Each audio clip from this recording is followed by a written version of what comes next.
Last time, we built a fancy train station for my new in-progress university district, but this time we're doing something a little different and throwing ourselves into the new Create Aeronautics mod. We're going to attempt to make ourselves an airship. Welcome back everybody. No major changes since the last episode, but you may also notice that I'm not maybe necessarily on the same save. I have added Create Aeronautics to my mod pack, but I've opted to actually start a new creative world to figure out the kind of basics of it, as I haven't had much experience with it so far. I've got a very surface level knowledge of the mod so far from watching some videos, so it's going to be an episode mostly just trying to figure out how this thing works, and hopefully coming out with a finished product that I can then add to my main world. Now first things first, the sun is setting, so I'm going to actually just fix that. There you go, much better. And for the people who have been watching my series since the beginning, you may recognize that this is the spawn point of our main world actually. And if we come all the way down here, this is where my first little workshop was. And of course, where the rest of my town is over here. But we've got a nice little clean slate for us today. Now, like I said, I do have like a very basic knowledge of aeronautics, but I have not actually had any experience with it so far. So the one thing I know we do need is from Simulated, which is our physics assembler here. And let's just grab some stripped oak logs to throw down. As far as I'm aware, I can just add this, set this all the way up, and that works. Obviously, I didn't actually glue it together or anything, but that works, and it didn't break, so that's a good start. I am playing with shaders, which I know apparently can cause some issues with this mod, but so far it seems to be just fine. But I've grabbed a creative physics staff here, so I can also pick stuff up. Oh, that's fun. I don't know how I rotate this thing. This very much reminds me of the physics gun from Half-Life and Gary's mod. If anybody has ever played Gary's mod or stuff before, you know what I'm talking about. Now, I should probably actually just hold shift on this to find out the controls, and apparently holding tab while dragging helps me rotate it, so let's see. Okay, there we go. We won't be able to actually have it in survival, but at least this is useful for our testing purposes. Now, instead of messing around with this, let's try and make something. And that something is probably just going to be an airship of sorts, because I know that's the main thing that most people are building. So if we come down to the actual aeronautics part, grab our hot air burner here, which I believe just works by giving it a redstone signal. Yeah. So the more redstone signal it has, the more power it gets. And that also helps make the balloons float up. Okay, I get the general gist. So let's make a very small platform here real quick. Throw down our burner, and then I guess make a little bit of a balloon on top. There's a very little basic balloon design. Just end up using some of this white hot air envelope, which is used for balloons. Now, the other thing I want to grab is this throttle lever, because this gives us a little bit more control exactly of how this works. So I can control my ascent and descent. Now that we actually have that all together, I'm going to grab the honey glue because I believe that's what we need for this. And I think this also works like how the schematics do, so we can actually make this much bigger, which is honestly so nice. I've always wanted this for the actual glue itself, but alas, this will have to do. But with that all together, let's just throw down our physics assembler. Should now hopefully work. So if we turn this up, maybe not that much. Let's see what happens here. We have liftoff. We are lifting off. Oh my god, this is actually so cool. I don't know how high we're going to go. Obviously, I don't actually have a very high render distance. So we might see the ground disappear. Yep, we sure have. Okay, well, we're above the cloud line. So that's pretty high. Let's lower this down to like, I don't know, 1, I guess. And I think what I'm going to do for the sake of this video is up our render distance at least a little bit. There we go. We can see a little bit further now. And actually, the one thing I'm surprised at actually is that I am using shaders. And in my shader settings, I have my entity shadows off. But I can very much see the hot air balloon with a shadow, although there's something else going on down here as well. Not sure what that is. Looks like some grass on something? I don't know. But I did reduce this down to 1, which I think might be not enough now, because we are coming down towards the ground here. Plunk. There we go. But I mean, it works. That's pretty cool. And it has a shadow, which hopefully isn't going to be too taxing in the long run. We'll see. But I guess now, let me turn this off entirely. and start figuring out how we can actually have more control over this, I think. I can remove our physics assembler for now, as it is now already a physics object. I think the first thing I want to do is try and make this thing go forward. Now I know there's the little tiny blades here. I don't know what the difference is between these. I assume they're mostly aesthetic differences. Let's throw on an andesite propeller just to get started with. I assume this probably needs some form of power. I assume it doesn't magically work by itself. So let me actually bring this up by one. And just for the sake of creative right now, we're going to just throw down a creative motor instead. Although actually, no. Let's not do that. We're just going to grab one of the portable engines instead, just so I get an idea of how these work as well. So let's throw our propeller onto there. I'll just grab some coal, throw that in there, which is giving us some thrust. And oh, right, of course, the other thing from Aeronautics is the contraption diagram, which gives us an idea of how this looks. Oh my god. I have no idea how this is done, but it's so genuinely cool. The fact that we can see like a 3D model of this, and like we even see our little selves here, it's amazing. But anyway, as you can see, we're getting a propulsion force of 29.71 PN. So if we actually start giving some more power to our balloon here to float us back up into the air, I wonder how much it's going to push us forward. Okay, I already see us having some momentum forwards. Oh, although it seems to be mostly cancelled out by the fact that this thing is kind of heavy. It is also going pretty slow, which might be part of the reasoning why. But you know what I'm going to do? I'm going to throw on a block of iron, because I know this is meant to be one of the super heavy things. So maybe that will help kind of balance this out a little bit. Which actually, it sort of worked. It's mostly flat. And I want to say we are moving ever so slightly, because I think those clouds are still, I think. Let's look at the ground. Okay, yeah, we're moving ever so slightly. That's cool. That's cool. Okay, right. We're going to need probably a little bit more than that, though. So let's head back to the ground again, I guess. This might be a bit of a quick descent. Although, at least it's not quick enough, I think, to kill me in survival. And plop down on the ground. We have moved a little bit, as we can see. Let me grab this and bring it back to where we were before.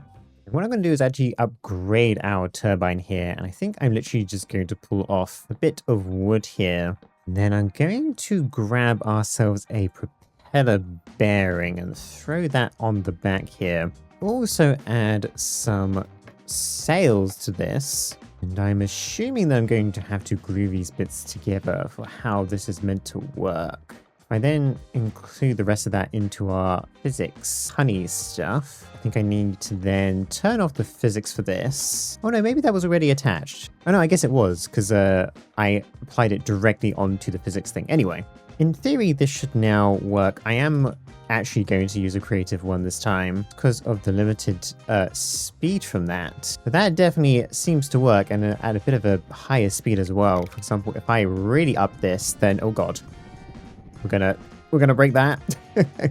That is definitely plenty of speed for that, that's for sure.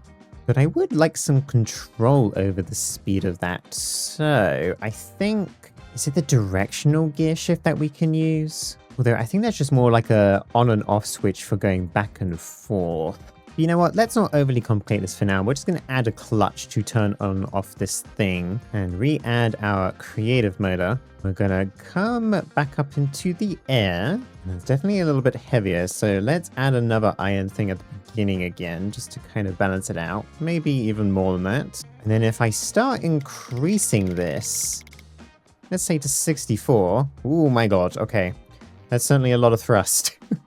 We are notably moving a lot more forwards than we were before. You know what I'm going to even do? I'm even going to try and place even more iron to try and flatten this out. That helped, but now it's kind of descending quite quickly because we need more power. I set that to 4. We seem to be now pretty stable. We are moving upwards, of course. But we're moving. We could even go a little bit faster. This is so cool.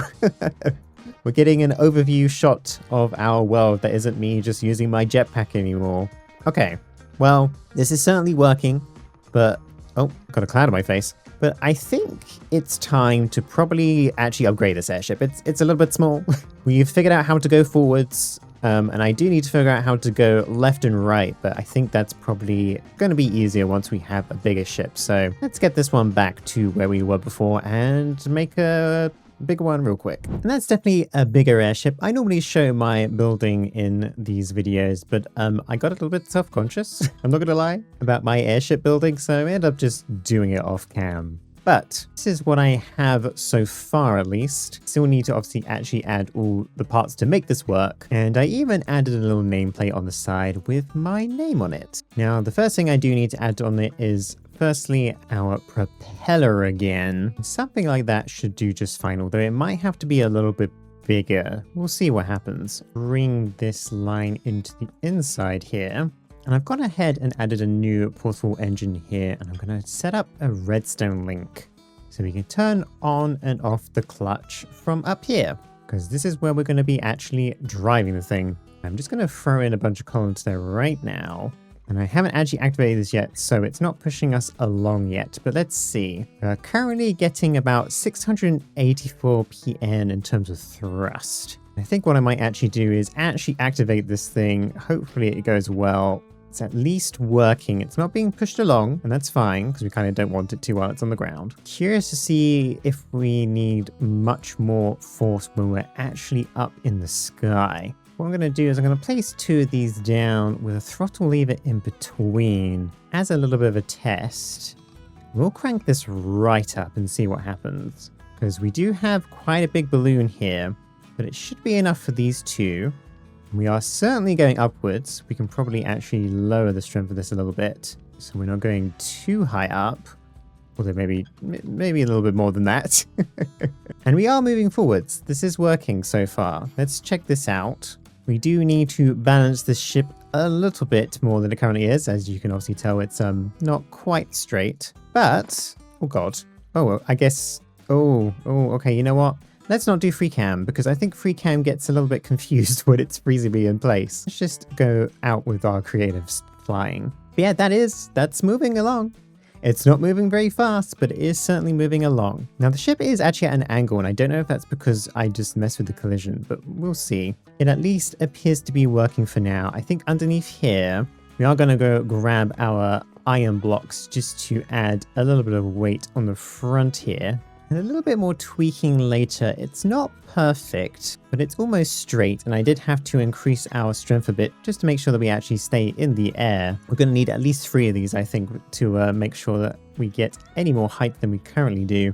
What I'm going to try is turning this off for a little bit. I don't know if I can actually add to this. Okay, yeah, we can't actually add to this once it's gotten going, I guess. So I'm gonna have to bring this back to the home base for now, figure this out a little bit to make this work a bit better. So let's just hit this to get it back to normal blocks, and we can increase the size of this. Now, actually, before I retake off again, I want to do a couple of things first. Turn our simulation back on and lift this up with our physics thing so that we can then turn the physics back off again, because I think I'm going to add at least a little bit more of a bottom to this thing so that we can actually fit in a kind of proper rudder at the back here. And I can't really explain why, but I decided to give it feet.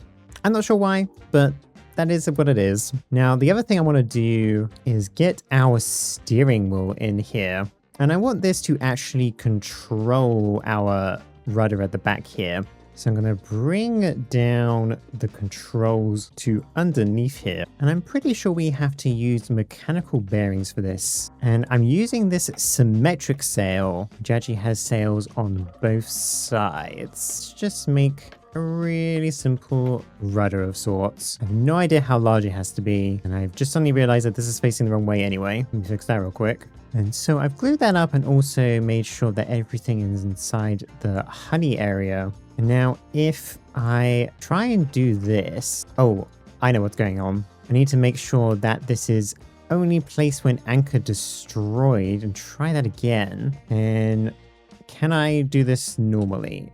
Okay. If I go into free cam, you can see that is indeed working.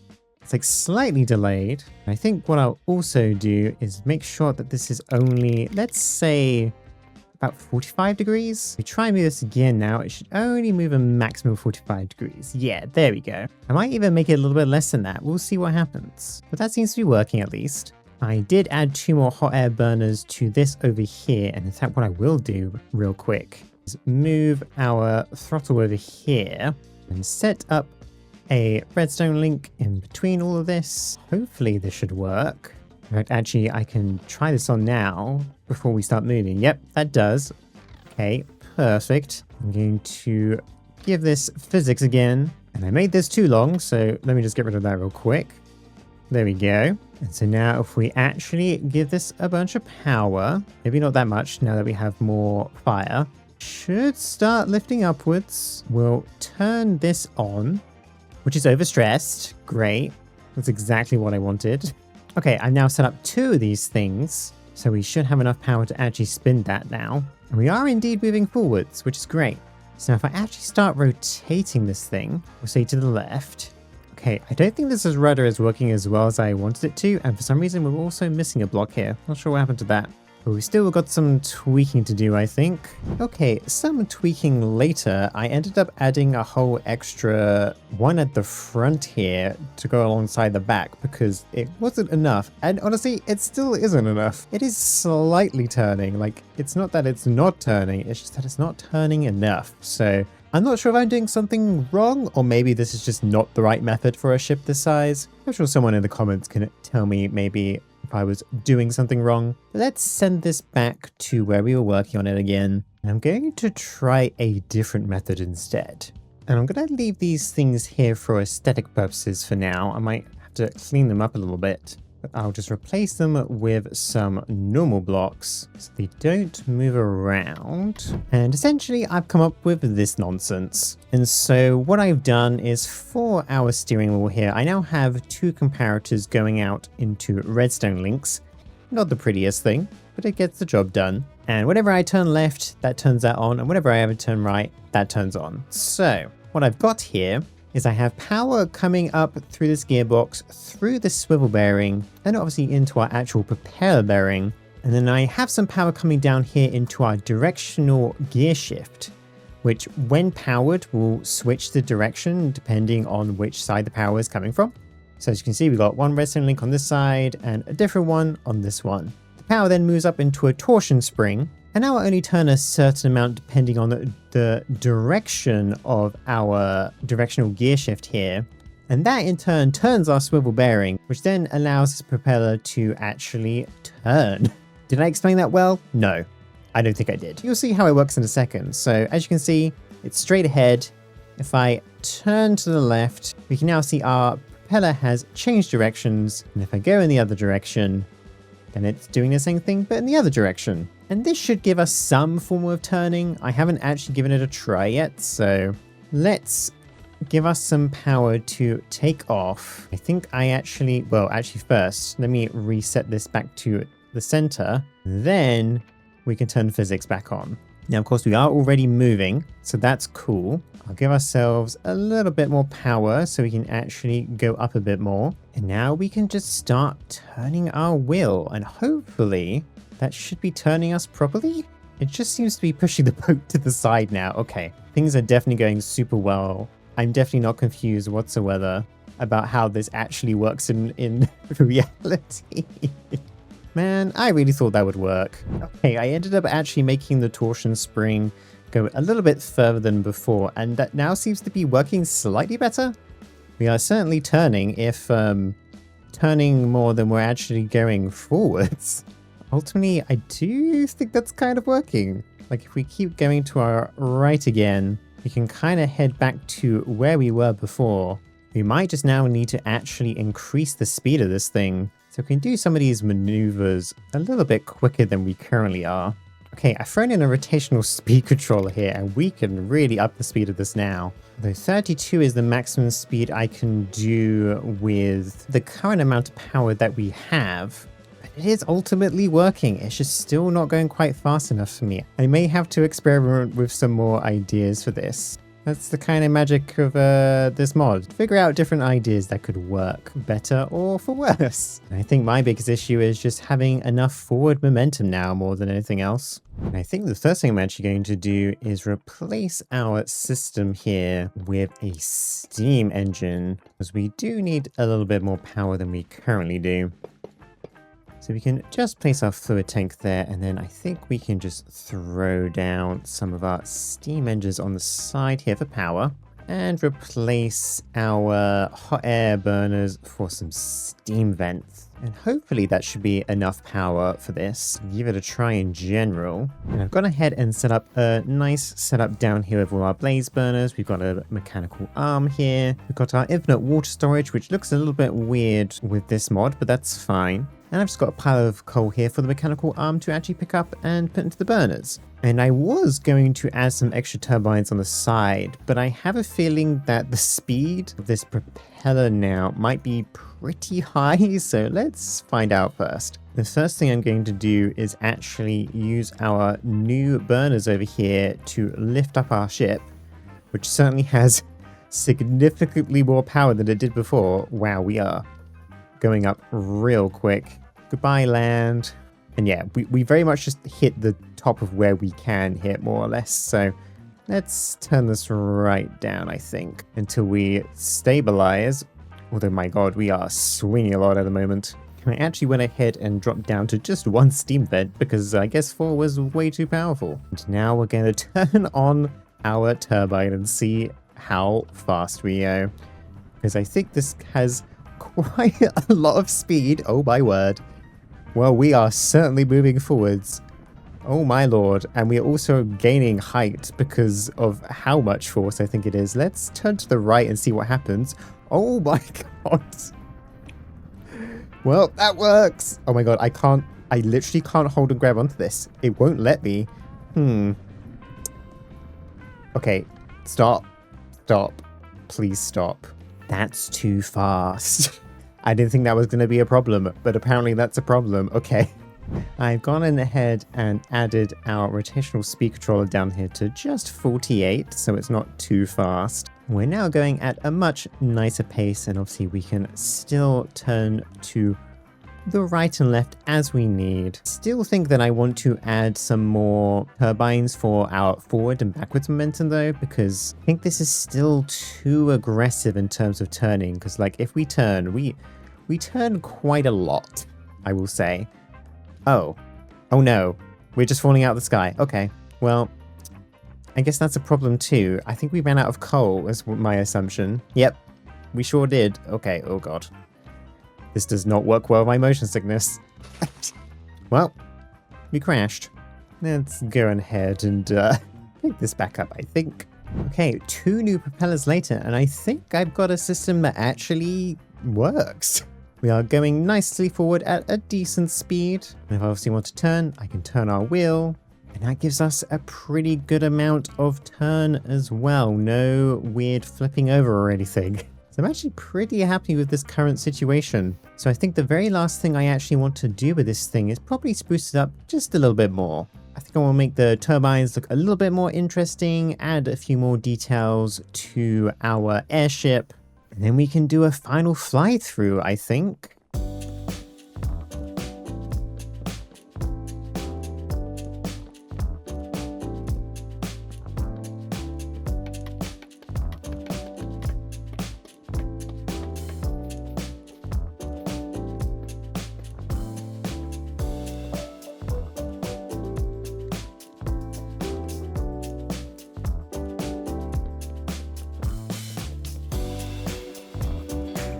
And there we go, there's the kind of final product, at least for now. I obviously upgraded our propellers on the side here. We got 2 on the front and 2 on the back with some fun industrial stuff in between. I added some of this andesite casing as a bit of a border for the top and changed some of the colors of the actual airship itself. Then around the back, I made it almost look a little bit more rocket-like. I dragged out the balloon into these kind of fins and stuff and added a big old new propeller at the back as well. And that definitely helps with the forward momentum a little bit. And this one I've actually made a tiny bit smaller. I did, however, increase the speed of it though, so it does do the same amount of work really as it did before. Now the last thing I did was cleaned up this area up here. I did originally have these two levers on each side, but then they interacted with the redstone links underneath, which I didn't want. So they are unfortunately right next to the steering wheel here, which makes it a little bit difficult to see, but at least the controls are easily accessible. And our right one is for powering our actual balloon itself, and the left one is for turning on and off our turbines and such. And I can actually show an example of this by increasing our analog strength up to about 6, I would say, till we take off. The nice thing about this is that if we actually are in our seat, we can see our contraption from a distance a lot easier. And actually, one thing I've suddenly realized is that I forgot to actually power this thing up. So let me sort that out real quick. And now if we try again, we should now take off properly. And we have a liftoff up into the air. And then we can turn this on to give us some forward momentum. And then if we want to start turning to the right, we can certainly do so, and we can come all the way back around to kind of where we were before. The turning's still a little bit drifty, but I think that's also just kind of normal for real life airships. Not that many exist in real life anymore, but it does seem to work a treat for the most part. Yeah, I am pretty happy about this overall. This was certainly a fun introduction into aeronautics. I do look forward to playing around with it some more in the future. I'm not sure how exactly it's going to fit into the world that I currently have. I am starting on a university district, and airships I guess don't make too much sense at the moment for it. But I may add like a runway or an airport, maybe even a spaceport to kind of fit within the context of the university theme. We'll have to see, and if anybody has any ideas of how I could fit into my world, feel free to leave it in the comments. But anyway, thanks everyone for watching, I really appreciate it, and I'll see you all next time. Bye bye for now. Last time, we delved into the new Create Aeronautics mod and made ourselves an airship. And now, we're heading back to the University District to build ourselves a library to automate the trading of enchantment books. Welcome back everyone, we are back in our normal world for this week, and we're going to be making ourselves a library of sorts. Obviously this is meant to be our University District, so a library makes a lot of sense. And I'm probably going to be placing it around about here. And the entire idea of the purpose is to essentially have lots of spots where we can place our villagers for all their different trades, but also automate that system with the help of Create Trading Floor as well, so that I can grab any enchants that I like from a central storage area. Now you can also tell that I did flatten out quite a lot of this land, as it was a little bit bumpy before, especially around the area we're going to have our library. So I'm going to actually start by using some of our layered limestone to create a slightly elevated spot here. Not quite as much as our train station, but enough to bring it above the normal bit of land. We can split this into 5 wide chunks, I think. And I left a little bit of a gap in the middle so we can actually bring up some stairs towards where I want my entrance to be. And just like how we've done for our train station, I do want to add some foliage on top here with the help of our azalea leaves, and then use our acorn metal fencing for everything in between. And there we go, that's looking rather nice. I even added a little bit of path and some more dirt up here, and continue the path around from our train station. Now, in terms of the actual building itself, I do want a nice entranceway here, which I think we're going to be using both our limestone and some of the steam brick again, which luckily I have now automated. I'm going to use our limestone pillars to come all the way up here and reach across with our layered limestone. And I do like adding curves to this, so we're going to add some stairs along with some of our layers. Although actually I want these to be panels, I don't want them to be quite that thin. And that's what it looks like with a couple more copycat trims and stuff. And then for the next level, I do want a very big window here. And I think that height will do. And we are going to inset these windows a little bit with some of these limestone bricks. And wrap that all the way around like so. And then we can add some more of our limestone brick stairs to add some splits where we're going to add our windows. We are going to use our ornate iron window panes here because I like how these look, especially as they look quite fancy, which I think a library like this should definitely feel. And then to add an extra layer to this, I'm going to use some of our limestone brick walls here as it helps add a little bit of depth. And I think that's the general design that I'm going for. And then I do want to continue this upwards, so we're going to bring our pillars up even further. And then I'm going to use our limestone here to add a bit of a design on the actual front here using some of our stairs until we have something on those lines. And behind this, we're going to place some more of our limestone for the center and some of our Dean bricks for the sides. Now, I think this is the kind of level where I want this particular wall to stop before heading into the roof line. And that's going to be the case for our windows on the side here, but the actual center part is going to continue upwards, as I kind of want a clock tower of sorts for this library, I think. Yeah, let's get some of these side windows in first, just so I have a better idea of where exactly I'm going to need to place the clock tower and stuff once more of the roof is in. We are going to inset these windows just a little bit, and we're going to have a smaller set of windows at the bottom here. And we're going to also make use of our arched white stained glass windows again, like we did on the train station. And then I actually want to bring forward some of these blocks with some half slabs in between all of it to have a design that looks a little bit like that. And then we can continue our pillars up on the other side here and bring this straight across. Then throw down some more copycat steps. And we're going to once again use our limestone pillars to bring up to a similar height as this, until we get a nice arc like that, and we can throw in some more of our ornate windows into this as well. And we've gone in ahead and extended these pillars up a little bit so that we can add a bit of a design up here, because we're going to use our Dean bricks again for the kind of back of this, and some copycat steps for a little bit of extra trim. And under here, I want to make use of our panels again to add a nice little curve to that window. And that's more or less it for what I want for that window design to look like. This is going to be where our roof line is, so I'm going to just throw down some acorn metal fencing. And then I'm just going to repeat that design a couple more times on this side to get the width that I want. There we go, there's 2 more sets of windows now. I do want one final set at the end here, but I want it a little bit more forward than the other one, as well as being a little bit taller as well. So we can just do the more or less same design as I did before. Then our design a little bit further up is going to be a touch different compared to what we had before.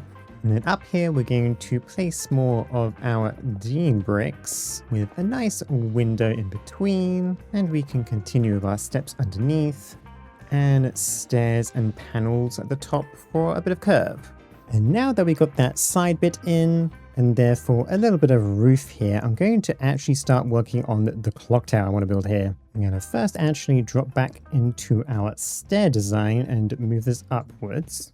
Actually make this too wide because I want to inset this wall a little bit. That way I can then throw in some of our Dean brick behind this and bring it up a few blocks, because we're going to have more pillars to the sides here. And at this level, we're going to bring out some of our layered limestone here, making sure to actually break up the pillars.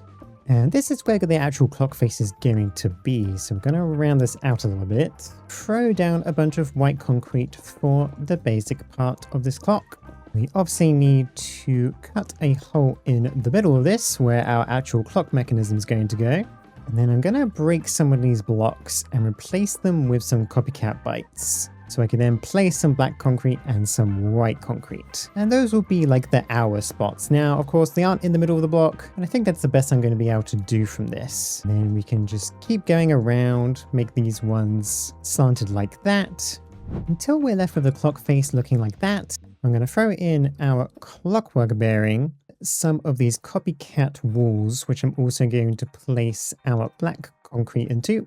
And in theory, if we give this a little bit of power with the help of a water wheel, then that is working, although I did forget to glue some pieces together, so let me fix that real quick. And there we go, there are the clock hands facing the right way. The front one here is the hour, and the one behind it is the minute. Now I'm going to throw down some of our copycat steps and bites just to make this look a bit prettier, and throw our acorn fences on top of that. And then I just got to more or less design the rest of this clock tower. I'm going to keep using our pillars here. And then on top of our clock here, I want to add some kind of small structure and bell. We're just going to build the outside mostly of our pillars and stuff as per usual. We'll add our usual stuff with our copycat panels to round these corners. I'm not going to actually make our bell work or anything, I just want it there for aesthetic purposes. So I've grabbed a bunch of this yellow brass wrapped locometal. Just going to more or less come up with some kind of design to make this look bell-like. And I think something as simple as that will do. End up using some vertical stairs here and a block underneath, which I didn't actually mean for this kind of design to happen, but I think it actually kind of works out for the bell. Makes it look like there's a bit more of a lip there. And then on top, I just wrapped it around with some steps and some bites. And a little wall underneath the bottom to be the actual thing that strikes the bell. Now for the actual roof part here, I'm actually going to make use of our blue brass locometal, wrap that around. And we're going to use some slopes here to lift this up to a point until we get something along those lines. I don't think I want to complicate it any more than that, but I do like how the blue locometal looks for a roof, which means this clock tower is more or less done. I obviously need to complete the actual rest of the bottom here, but I also want to build the roof out from our clock tower to the other side. So we are going to use more of our blue locometal here, and I've got up in about 2 block steps. I'm going to throw down some limestone on top, and then for these inner parts I think I want to add some fake windows in to help with some more limestone stairs until we're left with something along those lines. I think that definitely helps break up the roof a little bit.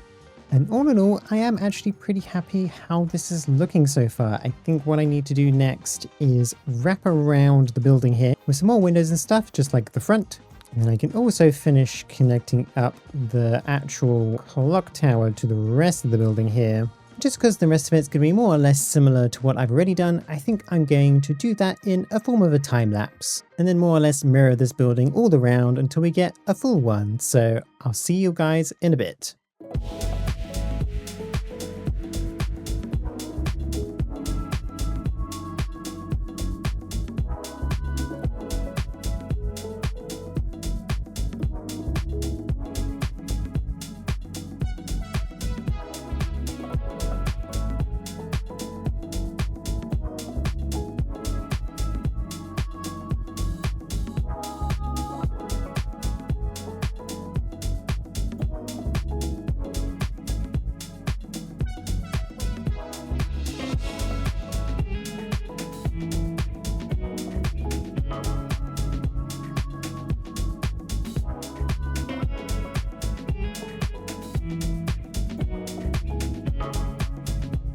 That is the basics of our exterior done. Of course, got all 4 walls now on each side, and I made sure on this side, as you saw in the time lapse, to flatten out this roof a little bit so we don't weirdly have a clock tower on each side. But overall, pretty happy with this. It did take a really long time, even with the cannon. Honestly, a lot of it was just getting all the materials and stuff. But now we can start moving on to the inside of this thing. And of course, this is going to be a library, so I'm going to need a ton of books, which I also haven't got on yet. That's probably going to take me a while too. I should probably do a little bit less of these massive builds per video. It's getting very time consuming, I won't lie. But anyway, let's go grab some books and stuff. Figure out what we want the inside this to look like. Some time later, after I had to fix a bunch of things on this world that broke in the latest update, including replacing a bunch of these chain conveyors down here. As for some reason in my latest mod pack, the encased versions of these broke somehow. I'm not sure entirely what happened. And they were effectively still working, but they weren't visually showing any chains. And there's some weird phantom power stuff, but at least I mostly fixed that. And honestly, the biggest problem was actually in here, where I have all these chain drives, which are still the industrial type, but I had to replace them all. And then I had to put down all these frogs again, because all the chains broke and therefore all the frogs broke. So I wasn't too happy about that, I'm not gonna lie. But anyway, I've made myself a bunch of books to make into bookcases. Is it gonna be enough? We'll see. Let's go ahead and make as many of these as we can. And I essentially want to make little compartments for each of our villagers. So we're going to start off with obviously a bit of a floor. And I want to place down some of these bookcases. However, I actually want to convert some of these to different types, because Chit gives us a nice assortment of different ones. So we can just throw these in. I think I'll just throw these down in a random assortment and see what that looks like. And honestly, I think it actually works quite well. Gives us a nice amount of variance. And then I'm going to use these parapets to act a bit more like shelves to help with making these look a little bit less flat. And of course, do the same thing on the other side as well. And honestly, I hate when I make a mistake, because if you pick these up normally with an axe, it just breaks the bookshelf, which I find so annoying about Minecraft. But my pickaxe has Silk Touch, so I'm just skipping that process altogether. Of course, we want to wrap this around a little bit, so I'm going to use some of these natural oak planks at the top. Then I'm going to actually place down some copycat vertical steps to place more of those in. We can have that on each side of these bookcases. And for the actual inside of this place, I think I want to add a bit of a table at the back with some of these chairs as a kind of little study spot. A lectern here for where our villager is actually going to sit. Then I do want to add a little bit more color and light to this area. So I'm going to throw down our terracotta tiles with some glowstone in between. And that certainly helps it look a lot more brighter. And then for this back wall, I think I'm actually going to remove some of these bits and replace them with some vertical steps.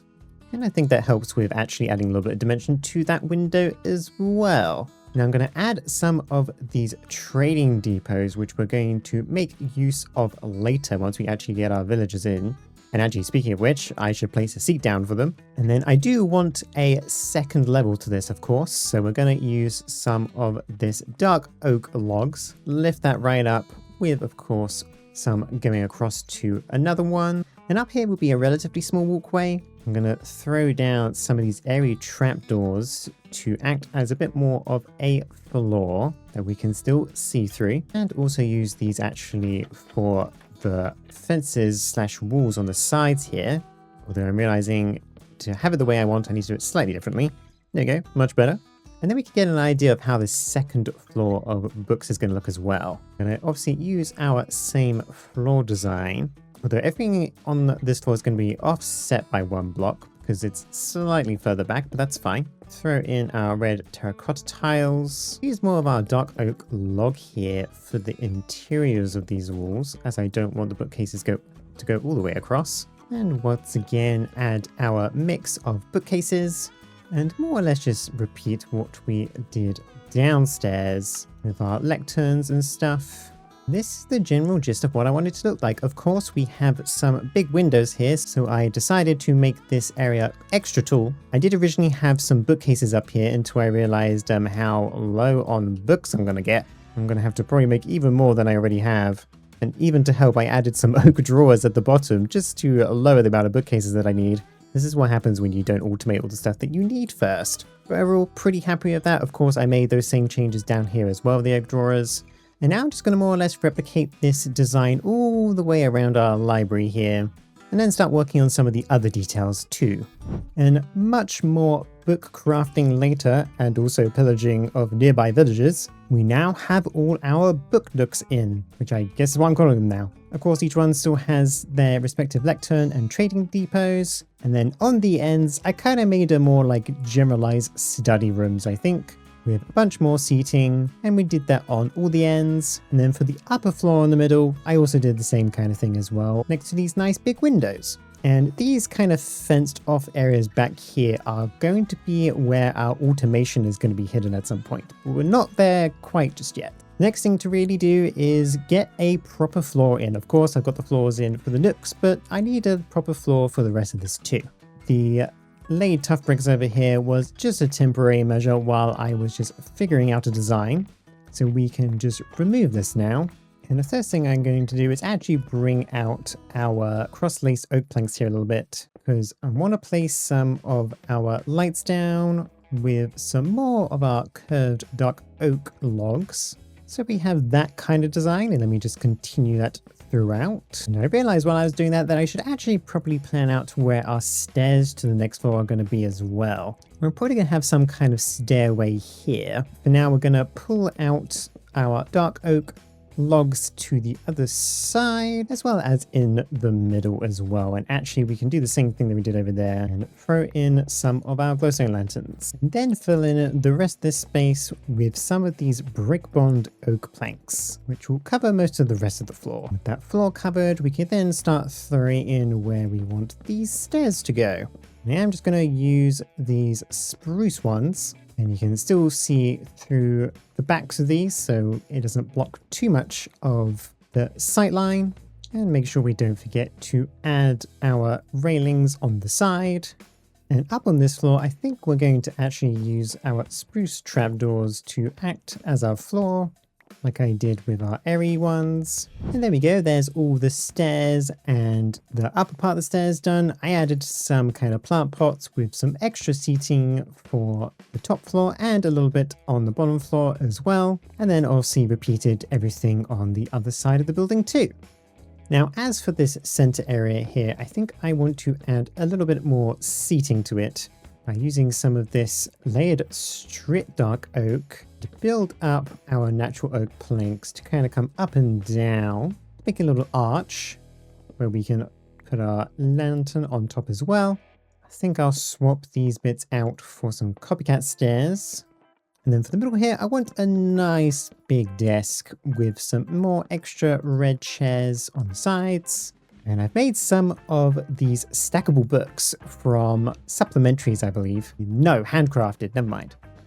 And we can just throw some of these down on top of each other to make it seem like people have been studying here. I've gone ahead and repeated that on the other side as well. And so now for the actual bottom floor here, I think I just want to add a bit of a reception area as such. And this is where we're going to be able to pick up our books automatically. I'm just going to more or less bring this around and give it a slightly interesting design. Throw down some spruce fences to keep it upright. And I think something like this is actually pretty cute. I've added some extra little books around for clutter. This way we're going to have some kind of NPC that we can interact with to actually grab the books that we need. And overall, the last kind of thing I need to do for the inside of this library in terms of decoration is everything pretty much up to the roof. And I think the first thing I want to do with this is wrap around some of this layered limestone with some limestone tile walls in between. This will act as the very top of our upper walls here. I'll make sure to actually follow the wood underneath so that there isn't any weird misalignments. And then I brought the roof down to the same level as this. It looks maybe a little bit odd, as I think I initially thought that this limestone would be a little bit further back, but alas, I think this is fine still. Then I want to bring up some of this stripped oak log to the top of this. And then in between these, I want to make use of more of these natural oak planks all the way around. Some of these whirlwind oak planks behind, and some glowstone in between. Then finish that off with our spruce fences to go along the outside. And then I think I'm going to more or less continue the design all the way around once again, so we can have a completed upper floor up here as well. And there we go, there is the rest of our roof stuff done. I thought it was kind of a plain design, but actually I think it works out quite well. For these center parts, I did include some more of our red terracotta, like we have elsewhere. But overall, I am pretty proud about this. And I also managed to grab a bunch of villagers from the local village over here. And none of these guys are actually set up to have any proper trades yet, because my initial plan for this episode was to also automate these guys, but honestly, I ran out of time. So at least the villagers are here ready for me to set them up. I think I'll maybe even try and get the good trades off cam ready for the next episode. On the outside, I also added the start of our Deep Slate Road and a little bit of foliage to go outside the library as well. Anyway, like I said, I ran out of time this week, so thank you everyone for watching, I really appreciate it, and I hope everyone liked how the build came out, and I'll see you next time. Bye bye for now. It's time to expand our library. Last time, we used an absolute ton of books to build a brand new library for our trading villagers. And today, we're automating our villager trades, tapping into the power of Hyper XP to get some overpowered enchantments, and throwing down a Silverfish XP farm to help us along the way. But yes, welcome back everyone. Since the last episode, we did get all of our villagers in and have managed to get a few decent price enchantments from a bunch of our villagers here. At least some of the ones that I actually want to use. But my original plan last episode was to actually get these things properly automated, which is what I'm going to do right now. Because essentially the point of these two little depots to the side of the villager here are these are trading depots. And because our trades need both emeralds and books, we need two depots to place each one of those onto each depot. And for these bottom villagers, we're going to more or less just break down some floor here and dig this out. And then go all underneath the library is now drilled out. And yes, I did use a drill. I didn't completely use my pickaxe for that. And now I've got to design how under here is going to actually look. And we are going to use similar materials as we did above. We're going to use some more of our stripped oak log. We're also going to use some more of our oak pillar trims here because they look nice. And as for our floor, it's going to be mostly this dripstone tile. And of course we don't want it too dark down here, so I'm going to throw down some more of our fancy lanterns. And then we're just going to more or less continue pulling out our walls here, throw down some spruce fences. And each of our librarians is going to have one of these little compartments each. We're going to need to get power into here somehow, but I'm going to leave that in the ground for now. And this is going to come along to our mechanical arms, which are going to be pulling from these depots. So actually on this side, we want to take items from this depot and deposit on these two trading depots and place that down. And then kind of do the opposite thing where we take from either of these ones and deposit onto this one to put it back into our system. Throw some andesite casing just to hide some of this, make it look a bit prettier. And as for getting things in and out of our system, we're probably just going to use a simple system of belts. And we're probably going to have this as like a big old one-way system, so I'll eventually build my storage in the middle of this building, have it come out in this direction, come along this belt, through this brass tunnel, and obviously into our depot. And this one can more or less just come out of that depot and onto the main belt, and then loop back into the main storage system. Before I get too carried away with the create stuff, I think I should probably finish, the visuals down here, so let's do that real quick.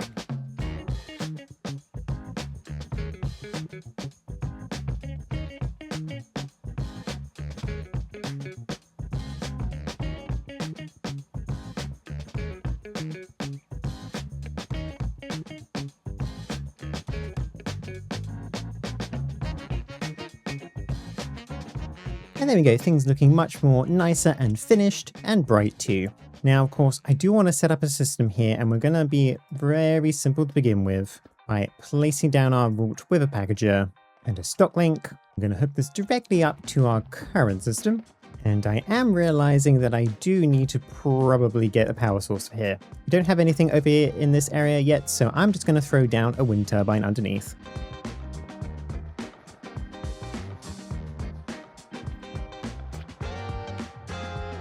And there we go, there's some power hooked up for now, and all of our belts moving. Now, this particular villager is our Fortune 3 one, and I guess the one disadvantage actually of doing this automatically is that obviously sometimes the villagers can have cheaper trades, but we're probably not going to be doing it that much, so it'll be fine. But for now, it's 25 emeralds and a book for Fortune 3. So I'm going to connect these factory gauges to our stock link and place these down. We'll have our emeralds here and our book here.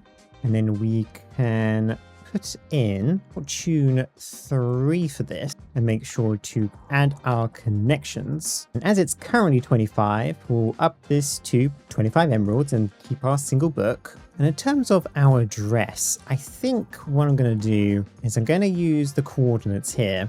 So northeast, southwest, and this way is facing south. So this is going to be like our southwest area. I'm going to do SW_Fortune 3. And then what we can do, we have a package filter here, which is just going to have Fortune 3 on it with our little wildcard at the front, even though it doesn't actually really matter. Place that there.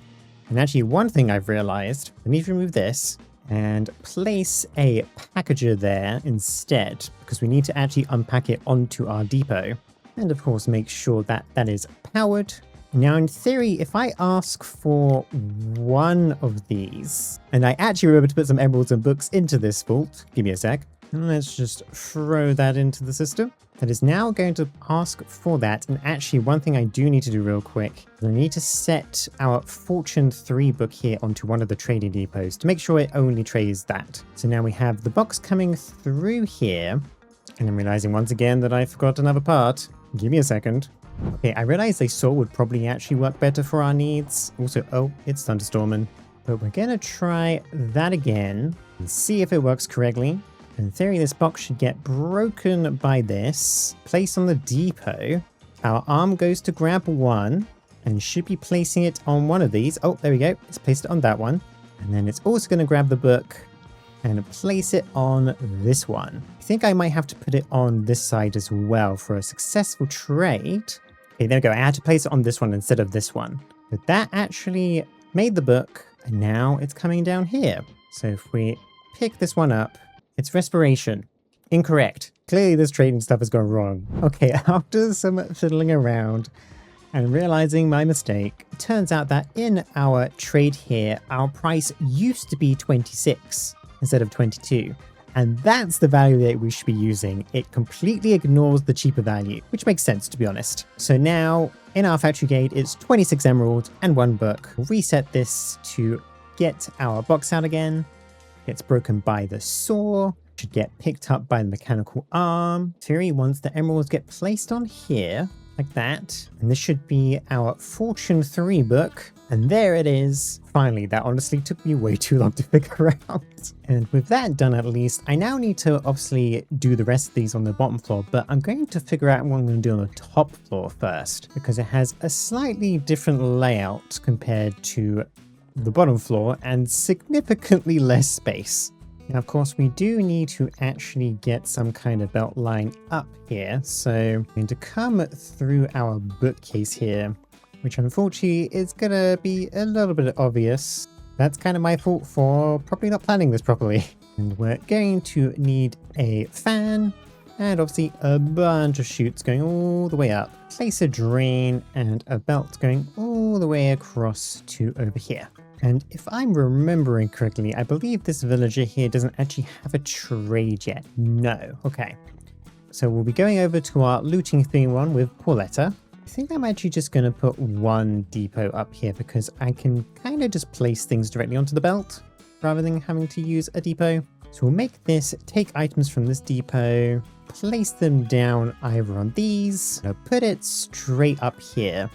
And then of course I need to do the opposite of taking from. And I think I can just deposit directly to this belt. And of course, place this underneath as well. Of course, these are going to need power, so we'll throw in a cog. And I can hook that up to our belt here, making sure to face the right way. And to make this look at least a little less weird, I'm going to cover these with our block of industrial iron. Maybe we'll figure out a way of making it look a little less ugly at some point. Now I've just got to get power up here, which I think I may be able to do by coming right out here. I think we can build more or less straight up to the top here. Oh, maybe not. I need to go back one more block. Wait, just kidding. Nope, this was correct. And this brings us all the way back here. And that was probably the most weird way of doing it, but at least it's hidden away, so that's kind of what we want, to be honest. And then with the rest of those belts hooked up, I think I should probably speed this up a little bit, as it would be nice to have the fan go a little bit faster than it currently does. And we'll crank that up to, we'll say 64 for now. I think 64 is probably going to be a nice speed. We don't need to go too crazy. After some various tweaks later, I moved this belt up a bunch just so we get some more room.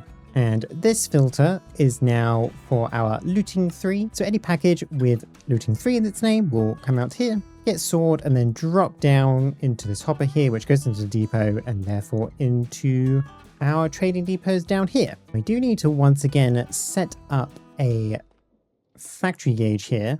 Of course, this one is going to be looting 3. We're going to do our same connections. And this one costs 31 emeralds, so we'll crank that up to 31.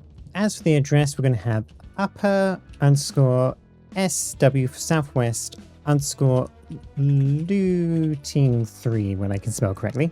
And this filter has the upper with our wildcard at the end, and this filter has the wildcard before, southwest, and then the wildcard after as well. And that should make sure it goes in this direction. Now, hopefully, if we set this to one item, that will get sent out, go straight forward, up there. We should see it come up through the chute at some point, hopefully. And apparently I actually missed it. It must have moved too quickly, but I think this is our enchanting book here. Yeah, there we go, looting 3.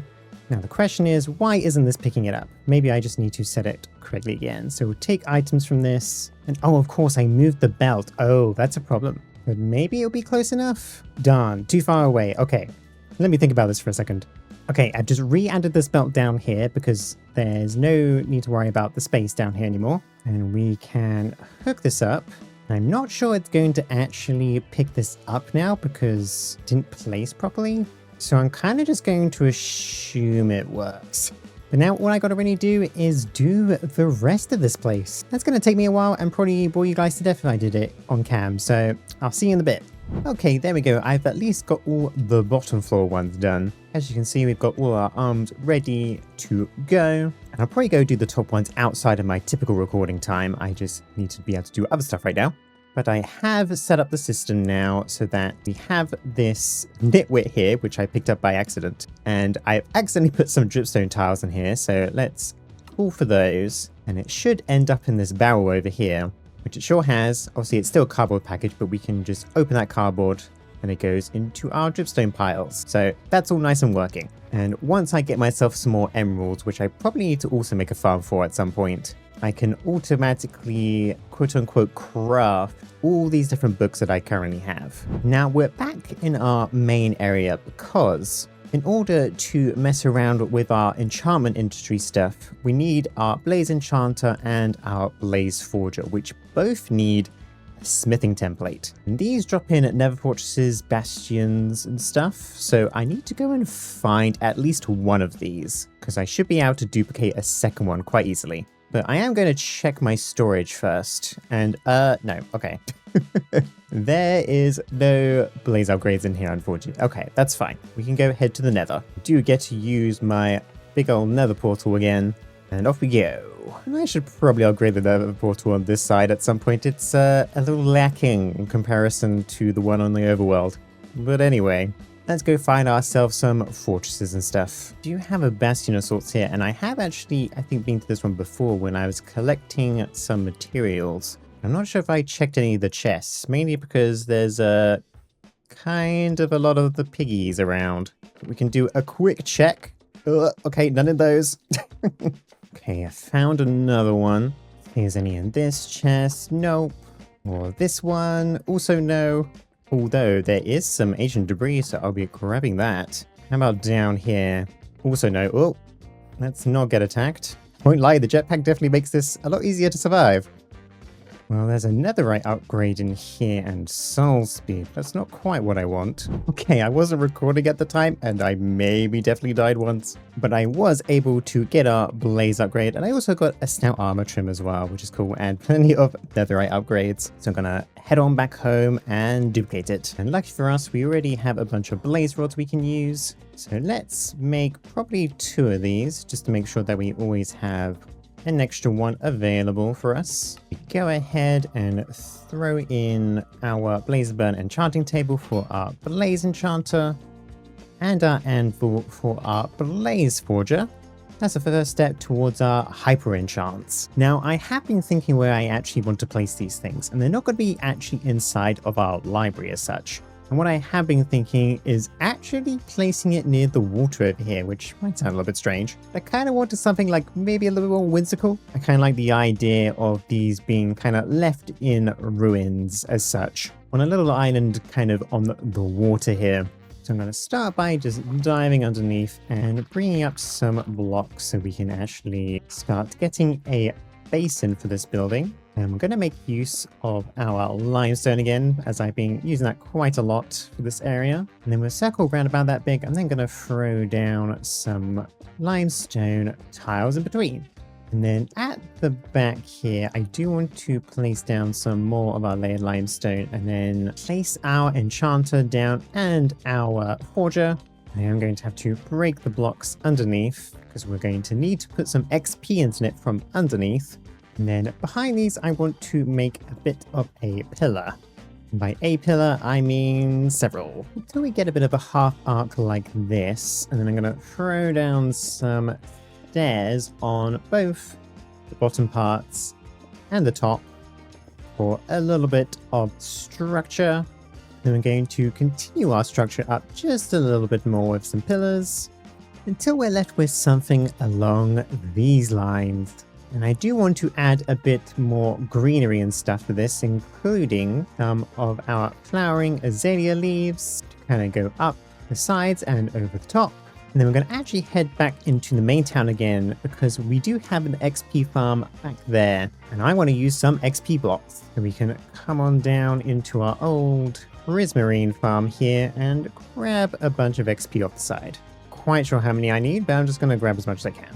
And I did accidentally craft the wrong type of XP at first, but it's fine. We've got some of our blocks now. And I also grabbed some moss while I was back there. I can also throw down some carpet around to add a little bit more greenery. But I mostly want this XP to be kind of sitting on top up there. And I'm going to make use of some of our copycat bites. I'm going to have these go all the way up the pillars.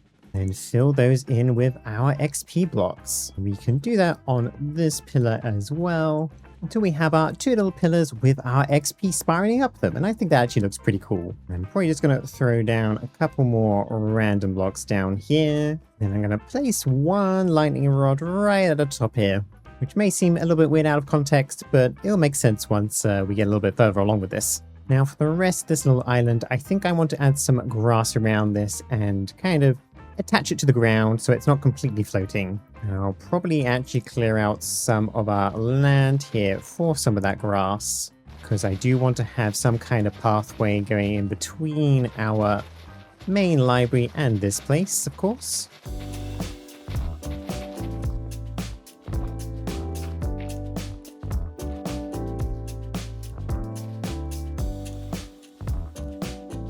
With that looking a little bit more island-like, I'm also going to throw down some of our limestone pillars coming out from under the water to act as almost stepping stones towards the actual island.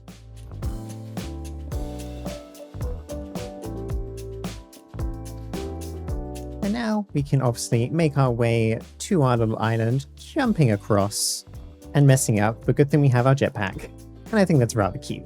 Now, I do think this island is looking pretty lonely in this body of water, so I do want to add some more ruins around. I'm going to start by coming into the water over here again and placing down some of our limestone pillars to essentially make a really tall one. I do want this to slant slightly, so we'll have to experiment with that a bit, while also trying not to drown.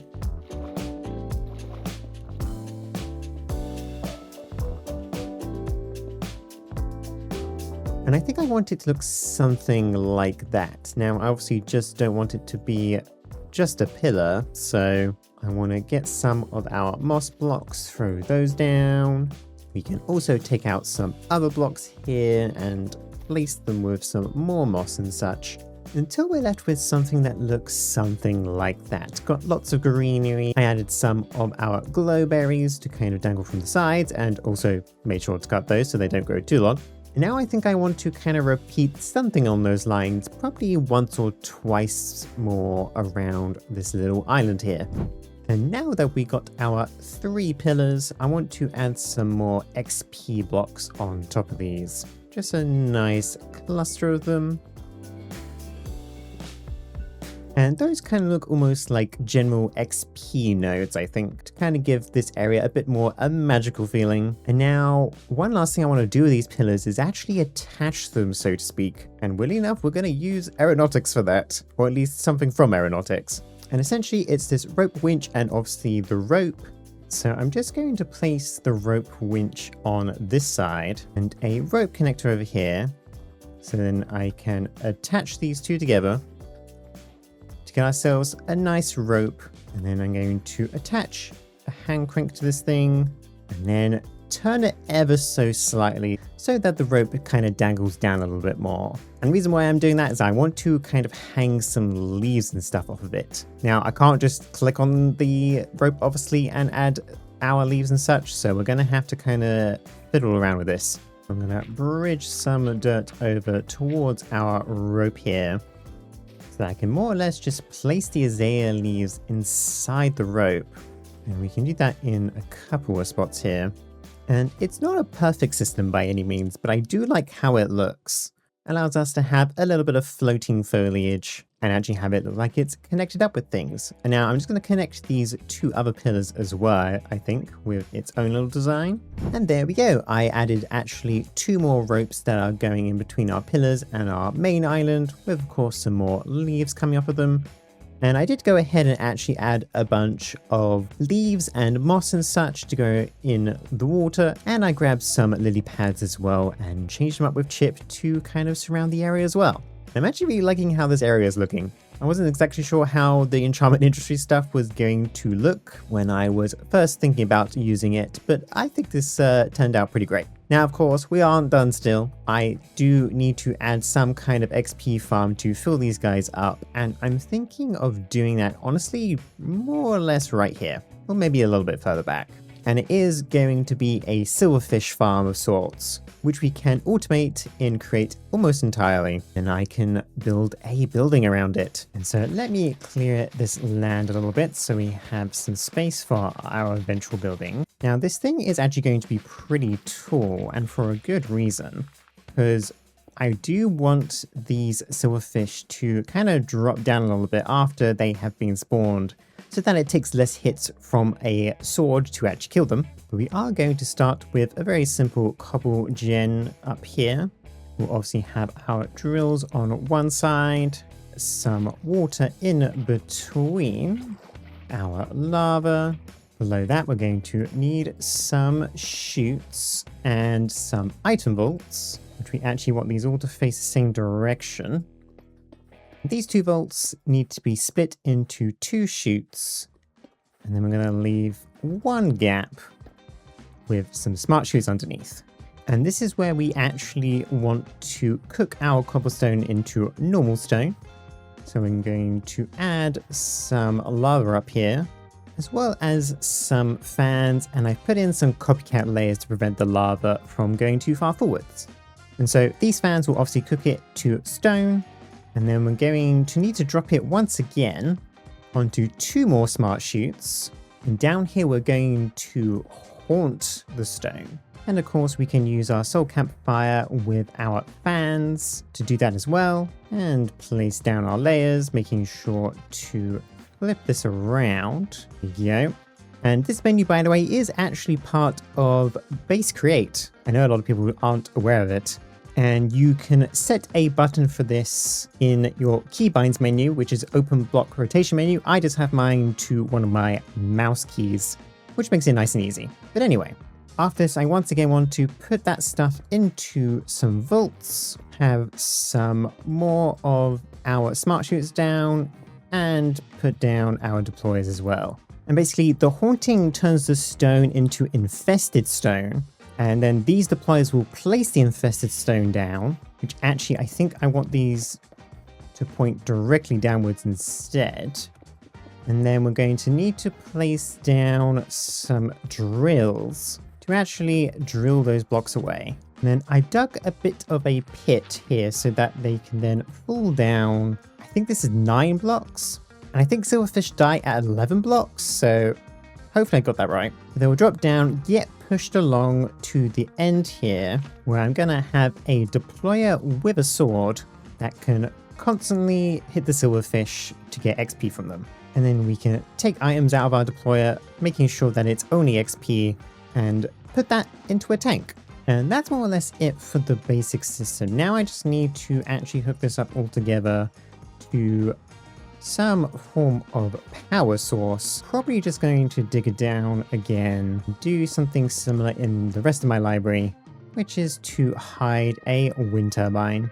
And with that placed in, we can turn this on and see how this is actually working.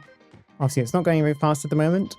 And I did actually forget to set the filters up, which is kind of a problem. So let me just turn it off real quick. And I quickly block this off to make sure no silverfish land where they shouldn't. But now they're all getting thrown down into here. I obviously need to increase the speed to make this fan work better. Yeah, the system does seem to be working.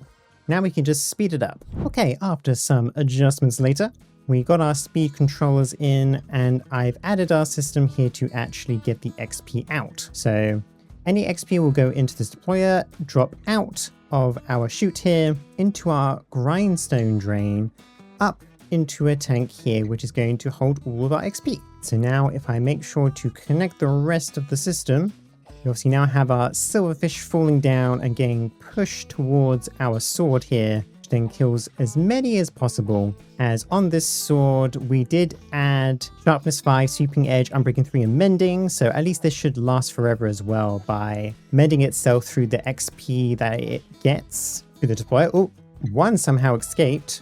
I'm not sure how that happened. I'll make sure to cover up that gap, I guess. But yeah, that's producing like a decent amount of XP. Obviously, it's not super fast, but it's enough to at least build up over time. But yes, now that I have actually also turned this back off again, it's time to make this not but ugly.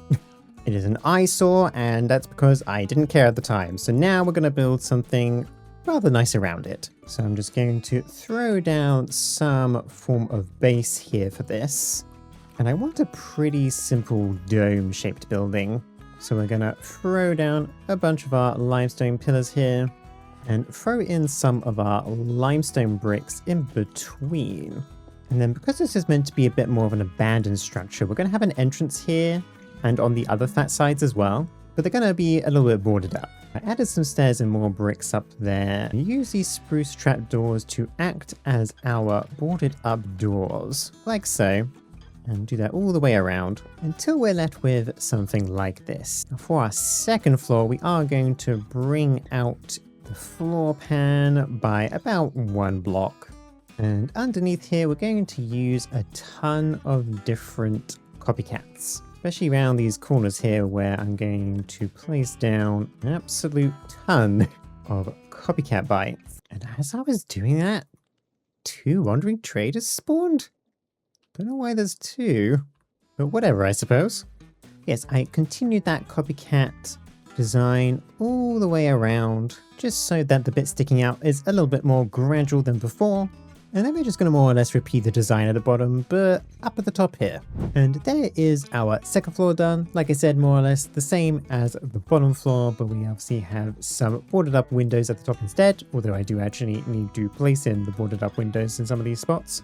Now this place is still looking a little bit plain, but you gotta trust the process. The last kind of major thing I want to do for the actual structure itself is start building our roof, which we're going to use the same token metal as we did for the rest of our roofs.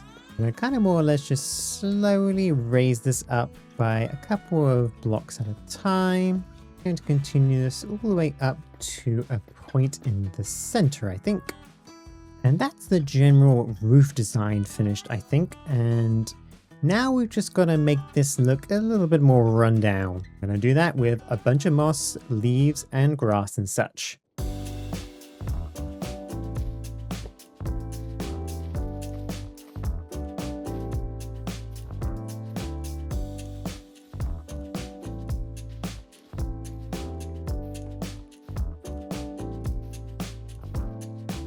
There we go, that's looking a lot more interesting. Obviously added all our different foliage and stuff, and I think I still want to add one more thing on this side. And essentially what I want to do here is actually build a tree into this thing. Make it seem like it's growing out of it. Just gonna use a bunch of our stripped spruce logs here to emulate a tree. Forgive me because trees aren't my strong suit. I'm gonna try anyway. And that's actually looking pretty good. I think I did want it to have it a little bit further away from the building, but it works well where it is. And there's a second tree kind of growing on top as well. Perhaps doesn't look as good as the first, but it does its job, I think. And now, really the last thing I want to do here is actually landscape this area just a little bit to bring the path down from our main library, obviously all the way down to our hyper enchanting stuff. I also need to actually hook the pipe from inside the XP farm to there as well to make sure that we actually are getting XP when we need it. And I'm going to come back when I've done that. There we go. There is all of our landscaping done. It was relatively simple. I added a bit of a dirt path going all the way down to our shrine and stuff. Some of our limestone pillars that look a little bit broken and whatnot. Some trees, of course, and a bunch of grass and stuff as well. Now, one of the final things I actually want to do is enchant some things. After I finished my landscaping, I decided to also go and finally get some netherite. It's been a long time coming, I'm not gonna lie. And the first thing I'm actually going to do is make some netherite boots, because that's the one thing that broke a very long time ago and I never fixed. So I'm gonna go do that real quick. So if we throw in our smithing template, our diamond boots, and a single netherite ingot, we get our netherite boots. And what I'm going to do is we're going to bring it back over here. And I also made some cake of enchanting. And this is just made by putting some liquid experience into a cake base of enchanting, which is made from eggs, sugar, and lapis. Relatively easy to make. And the point of these cakes is that it's meant to essentially be fed to either of our blazes here so that they can use hyper XP. So we're just going to throw one into this blaze enchanter, which should then mean I can up this to 60. We're going to try throwing our netherite boots on it and see what we get. I believe one is enough. I may need to add a couple more here. Actually, there we go. I needed 3 cakes. And you will probably see in a second why we need that lightning rod. There it goes. The lightning rod was hit by lightning, which actually turned all that XP up there to hyper experience. And if I didn't have that up there, this could have been hit by it and destroyed. So glad we didn't do that. And now if I pick this up, we got mending. You know, I was expecting something better. I'm not gonna lie. Now, I don't know if that's actually because the boots only have mending as its like high level item. I'm not sure. I haven't experimented that much with this. But what we can also do is I have 2 of these Fortune 3 books. Now, of course, in normal Minecraft, Fortune 3 is the highest we can go to. So if I now place 2 of our Fortune 3 books here and give that some cake, that gives us a Fortune 4 book, which is obviously a little bit higher. So now if we get our diamond pickaxe that currently has Fortune 3 on it, I think we should be able to merge these together. So that should now also have our Fortune 4. And yeah, that's the general gist of what these two do. Create Enchantment Industry is definitely a unique mod, and I actually like it quite a lot. I need to experiment with it some more. I haven't used it all that much. It is fun to mess around with all the hyper XP and getting all the special enchantments. But anyway, thanks everyone for watching this week. I really appreciate it. There's probably a couple of things that I would have liked to finish off some more, but this week was real hot in the UK, or at least where I was in London. Using my PC was like kind of impossible on some days. My room was 33 Celsius even without my PC on, which is like 90 something Fahrenheit for the Americans, and that's not ideal. So I had to wait for some cooler days. But anyway, thanks everyone for watching, and I'll see you all next time. Bye-bye for now.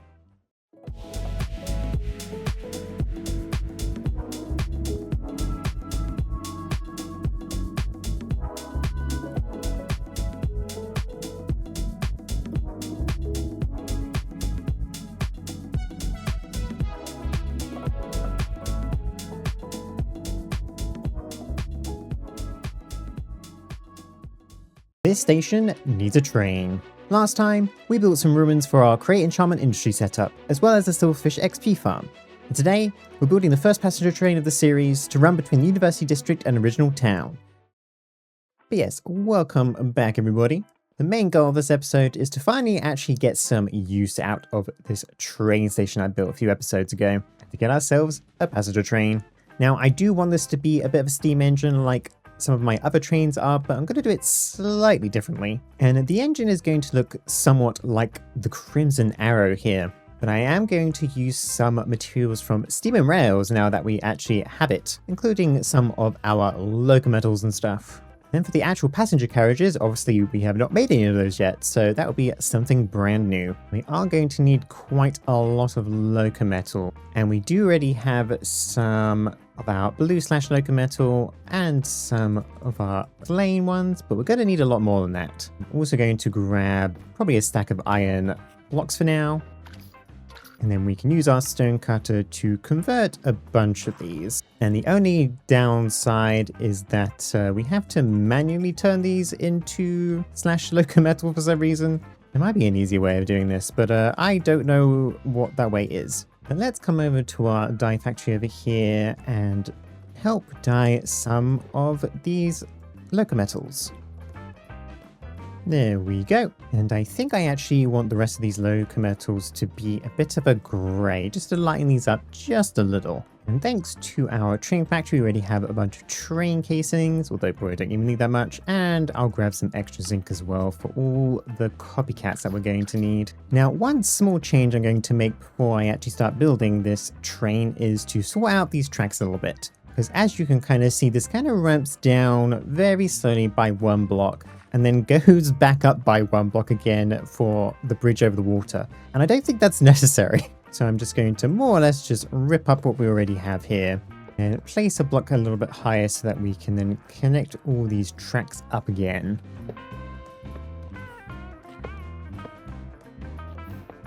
And there we go. Track's looking a lot more flatter now, and I will go back with my little kind of placing machine just to fill in the tracks underneath this. Now, one of the actual main reasons I did this is because I do actually want to connect up some more track to this at some point. Because part of the issue of obviously going between our train station in the town area and our university district is the fact that it can't really make it back. The only kind of loop is all the way over in the desert area, which we don't quite want to go that far. So my idea is to kind of bring it around the island here and meet back up with the track here. And obviously I can only do that if the track was flat. So that's part of the reason. Now I am actually going to build the train a little bit off the tracks at the moment, just for the pure reason that I like it being all nice and lit up around the train when I'm building things. We'll place down a nice long track here, although that's probably going to need to be longer.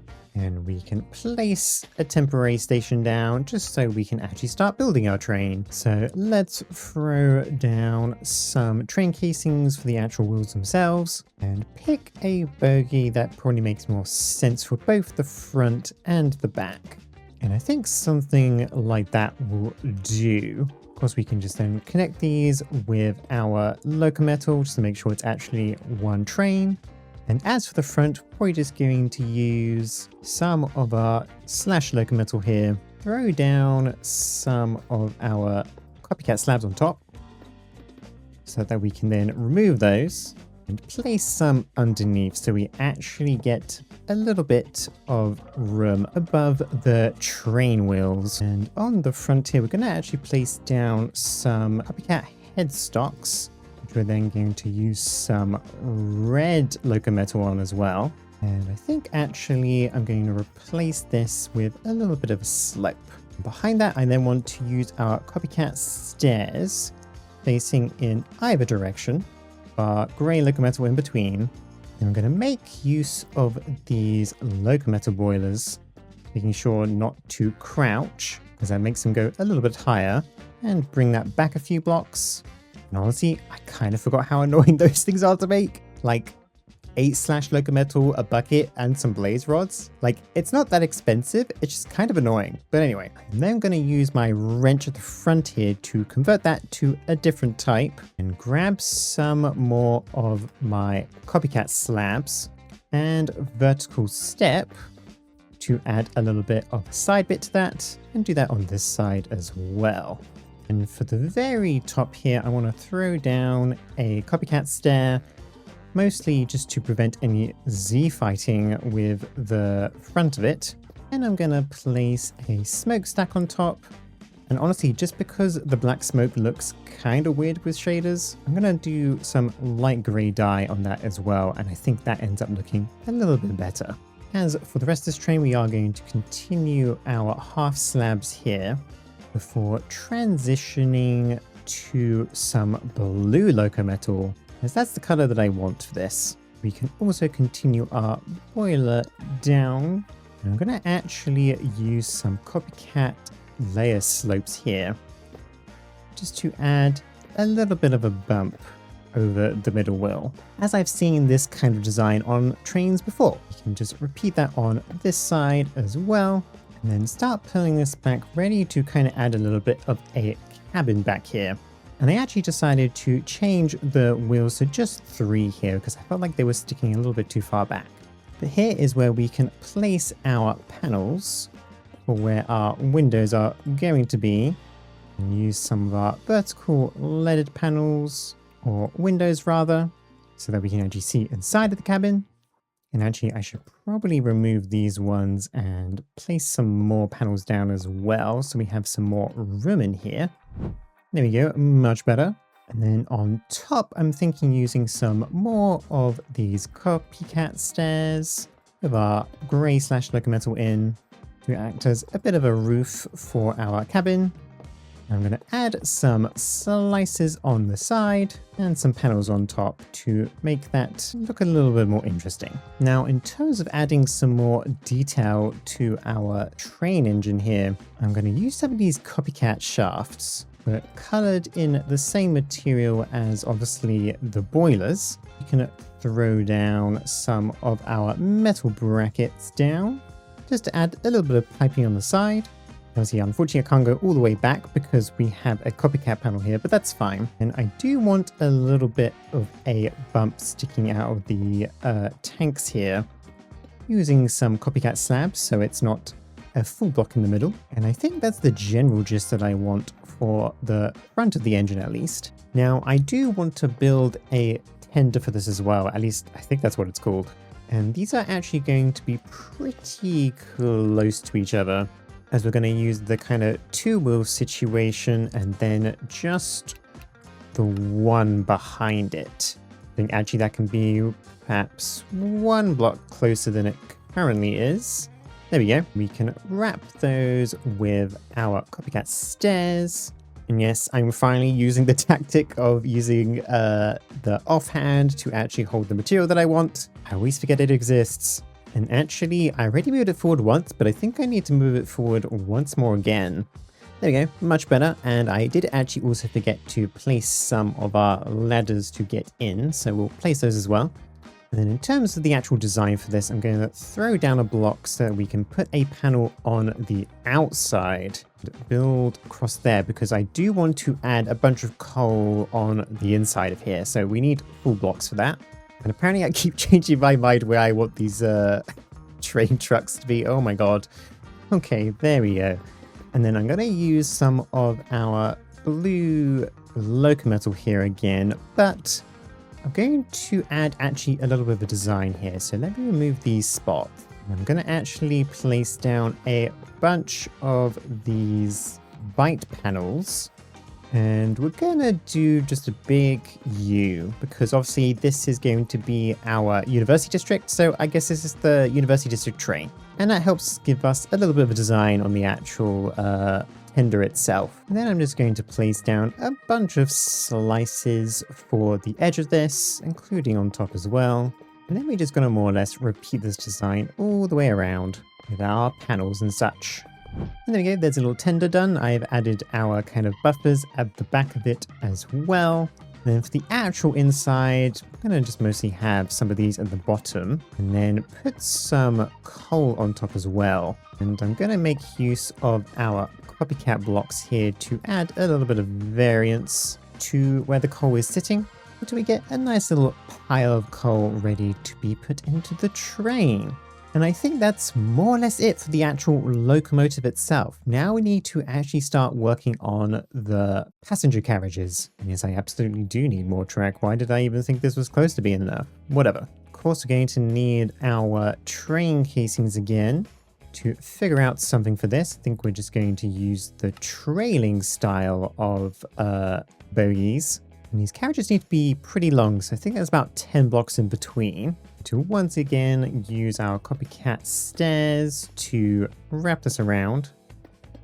But I am going to actually replace the block above the tracks with these like a metal pillars, as well as one in the middle as well. Now I do want a bit of a dark oak look to this carriage. Some people in the last episode mentioned how these kind of pillar trims from Handcrafted that I've been using do actually have different variants on them, which is great actually for this build, because for the bottom parts I actually want it to be the wider part, and then on top of that I actually want it to be the smallest part. So thank you for those tips, that was actually very useful. And I essentially want that to go all the way across, and to actually make my life a little bit easier I'm going to place down some slices here, and then throw in some of this brown brass wrapped locometal, just to make it look a little bit more fancier.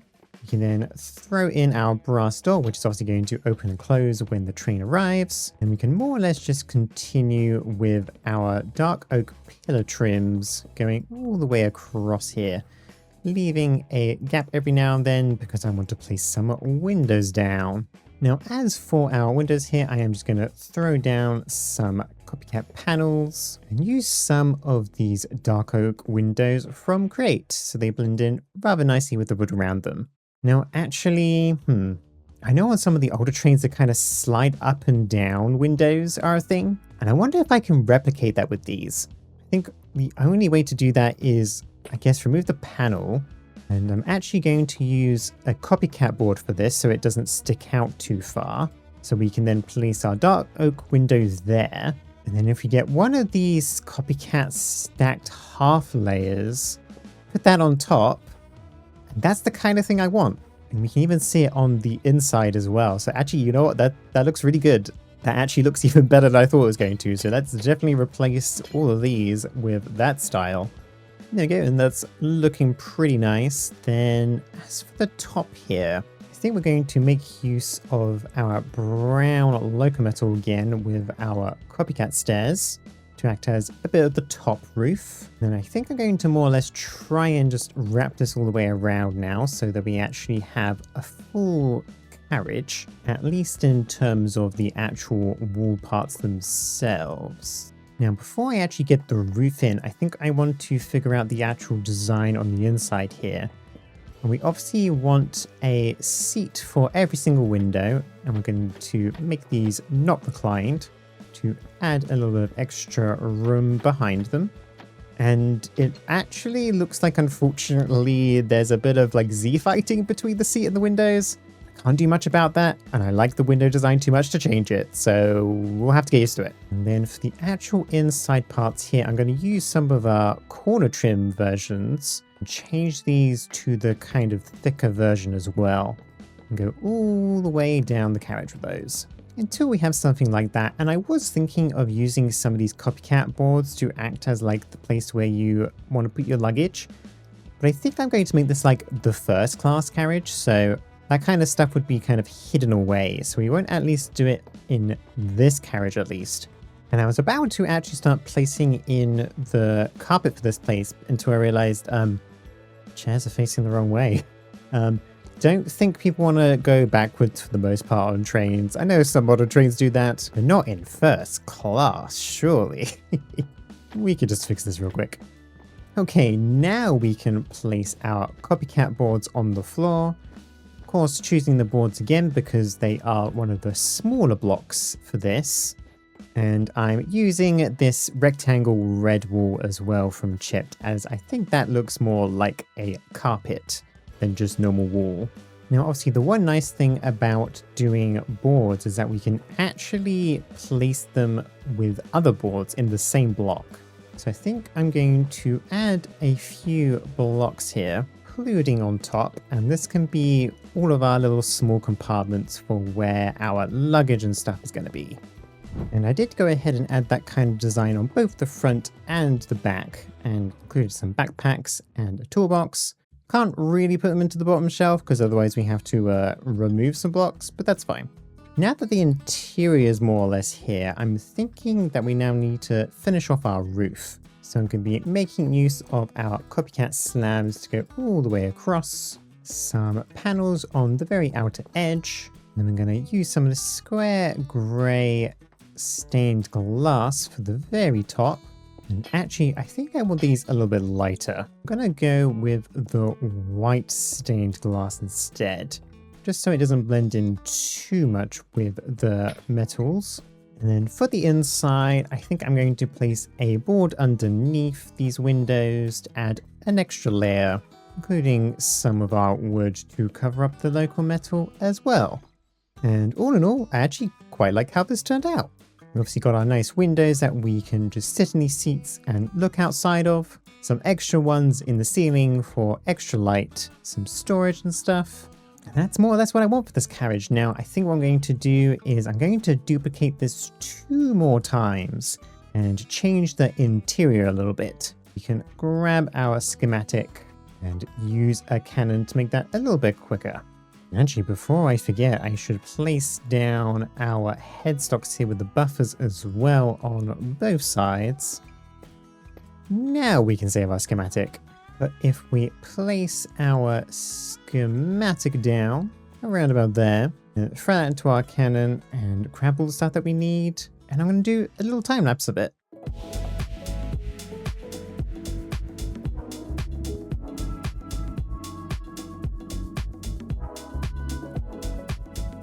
And now that we've obviously got our 2 carriages in, we go into our first one here, and the first thing is to honestly just pick up all of our chairs, because these are far too fancy for our second class. Essentially what we're going to do is we're going to remove all our carpet here and replace it with just some normal red seats. And do that on both sides. And as for these windows, we're actually going to remove the inside part, re-add half of a layer going underneath these ones, replace these with some more dark oak wood instead, because in front of these I actually want to place some more cushions and use actually the red hot air envelope from Aeronautics, because that's the kind of closest material there is to the red seats. And also repeat that on both sides so that we have our seating facing both ways. And I'll add some bits on the sides just to help split up the seats from the actual doors. And I think that's more or less all I want for this. We can obviously still sit in these seats and see out the windows. And in fact, actually, one thing I might do is allow 4 more windows by breaking some of these middle parts, just so it's just a little less claustrophobic in here. But that's our second class seating done, and then for our final carriage, I'm going to be removing the seats almost entirely. We're going to actually make use of our handcrafted stuff again to place down some of these drawers, as well as some of these shelves, although I must admit they don't look much like shelves. Can't really see what's in between them, because it's not that big of a deal. So actually, I think what we're going to do is we're going to keep using our half layers here, use some steps to act as a bit more of a shelf, because this entire thing is meant to be our kind of mail carriage. So obviously we have all the drawers to hold on to all that stuff. And actually up here, I think what we're going to do is we're going to remove some of these top blocks here. Again, throw in our drawers. Then switch these around to our cupboard style, just for a little bit more extra storage for our mail. And then I think I'll just cover the rest of this up with some carpet. And that can more or less be what our little mail cart looks like. I think I would have liked to maybe added some stools for the people working, but that means removing the carpet, so I'm just going to leave them to stand instead, I guess. Yeah, overall, pretty happy how this has turned out. We obviously have our 3 different carriages. I know they look a bit similar on the outside, but to be fair, that's kind of how trains work in real life as well. So the next thing to really do now is make sure that all of this is glued together in the correct way. And we're going to probably use some extra blocks here to make sure that it's all glued rather nicely.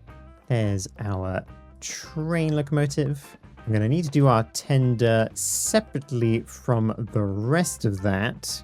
Once again, making sure we add our filler blocks in. And of course the carriage stuff as well.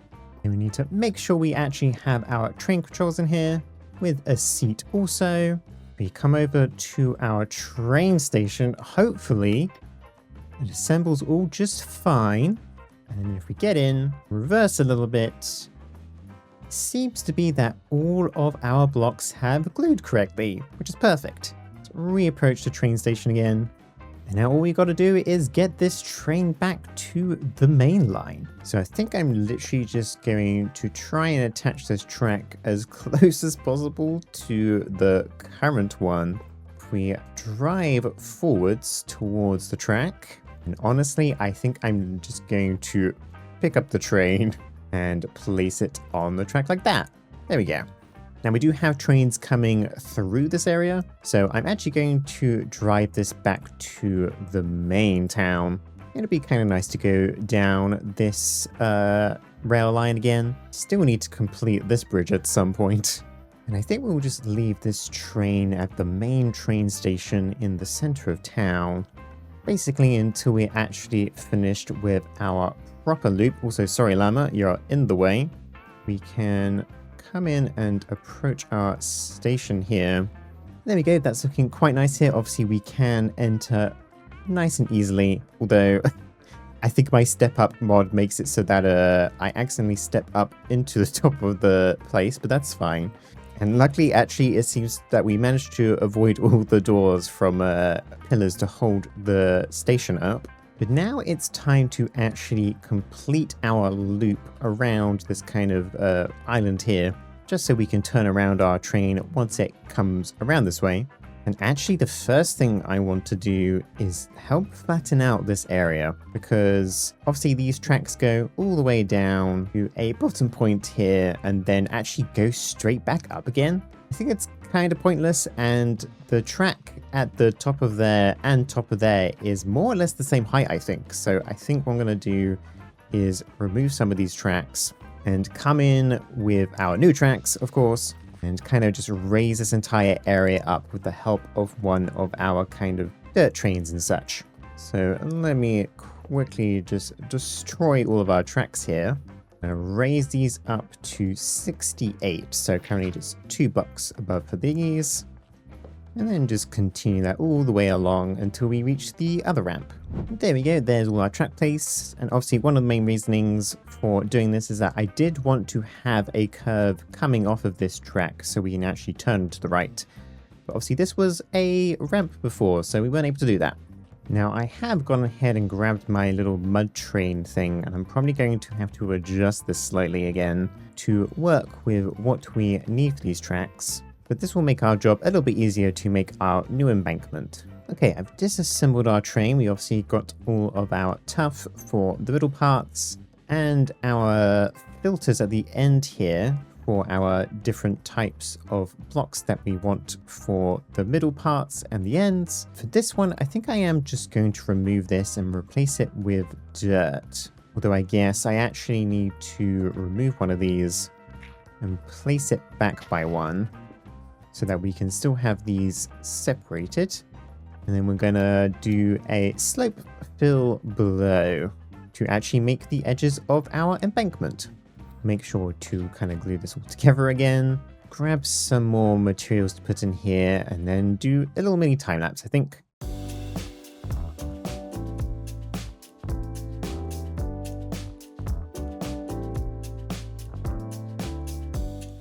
Okay, I had to stop my little time lapse there because as you can kind of see, my train here isn't actually fully placing down blocks for like the sloped parts.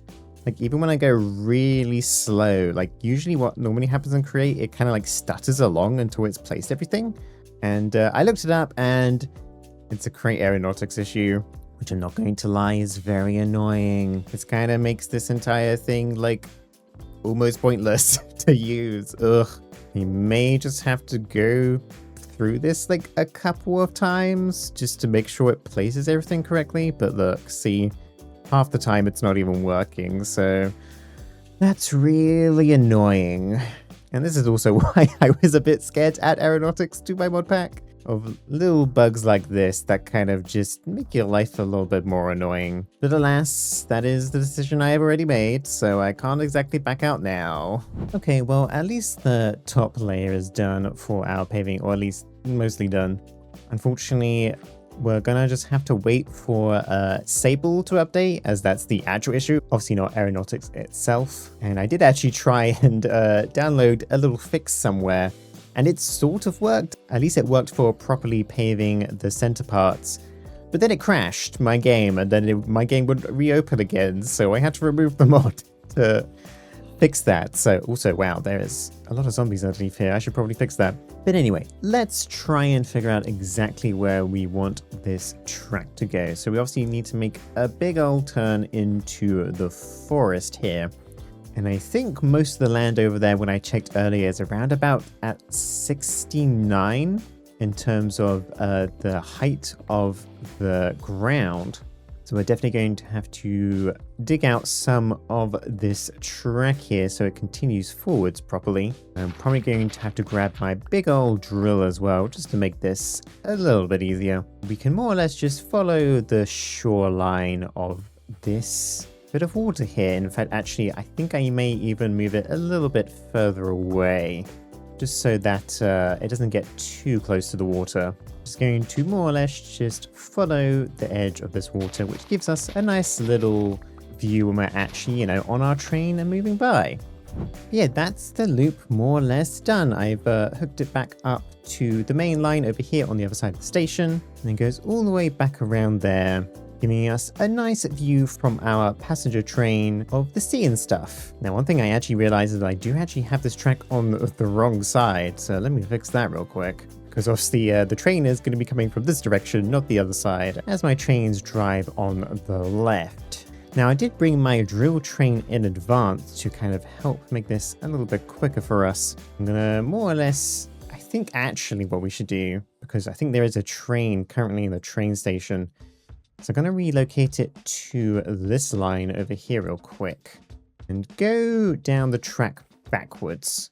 So we won't turn these on just yet, and it would probably help if I actually turned correctly down the track. Now that we're here, we can turn on our mechanical rollers and drills, and hopefully the mechanical rollers actually work in this situation, as we do have them for the bottom block, but not the drills. But let's see what happens, shall we?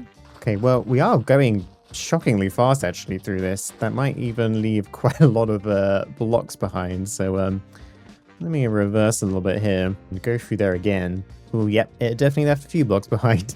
Okay, let's slow ourselves right down and try that again, shall we? Okay, it mostly worked. There was a couple of blocks that it missed, but it seemed to do most of it at least, and that's probably just, normal create shenanigans rather than anything to do with Sable. But let's get this drill and finish the rest of this.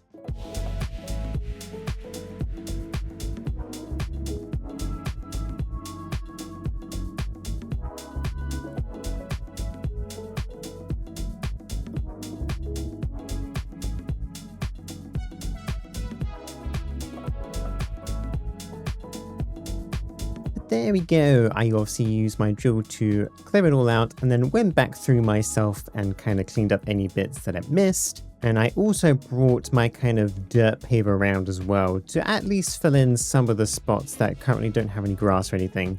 Because like I said, the replacement stuff on the pavers aren't quite working correctly. So we're going to have to just wait until that's fixed, unfortunately. But at least this bit of track is all completely usable now by our train. I managed to clear out most little things, maybe some missing bits of grass on the edges, but overall mostly presentable. The train can get through, and that's kind of, half of the battle. But what we can do now is place a pig into our train, set up a schedule to travel to our new university station, and we can make it wait there for, let's say 30 seconds. And then travel back to here, which I think is Village Platform A, which is right at the top there. Once again, we can also make it wait 30 seconds here. I might even make this one slightly longer just because it's not in the way of any trains. But then if we give that to our pig here, we can quickly try and get on. Maybe. Okay, well, getting inside was kind of difficult when it's moving, so I guess we're riding on top. But anyway, that's all I have time for today's episode. Sorry about the end being a little bit messy. Hopefully that bug is fixed and stable soon enough so that we can go and make that area properly finished like I originally wanted it to. Anyway, thanks everyone for watching. I really appreciate it. I will see you all next time. Bye-bye for now.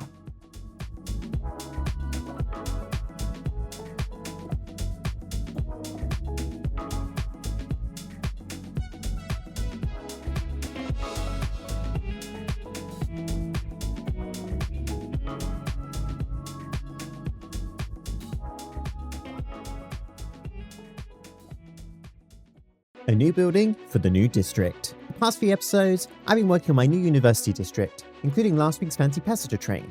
But now, I need to fix my moss problem. I've been using moss in several of my builds, but I never bothered automating it. So, to save myself some time, I'm going to build a greenhouse, fill it with greenery, as well as a brand new moss farm.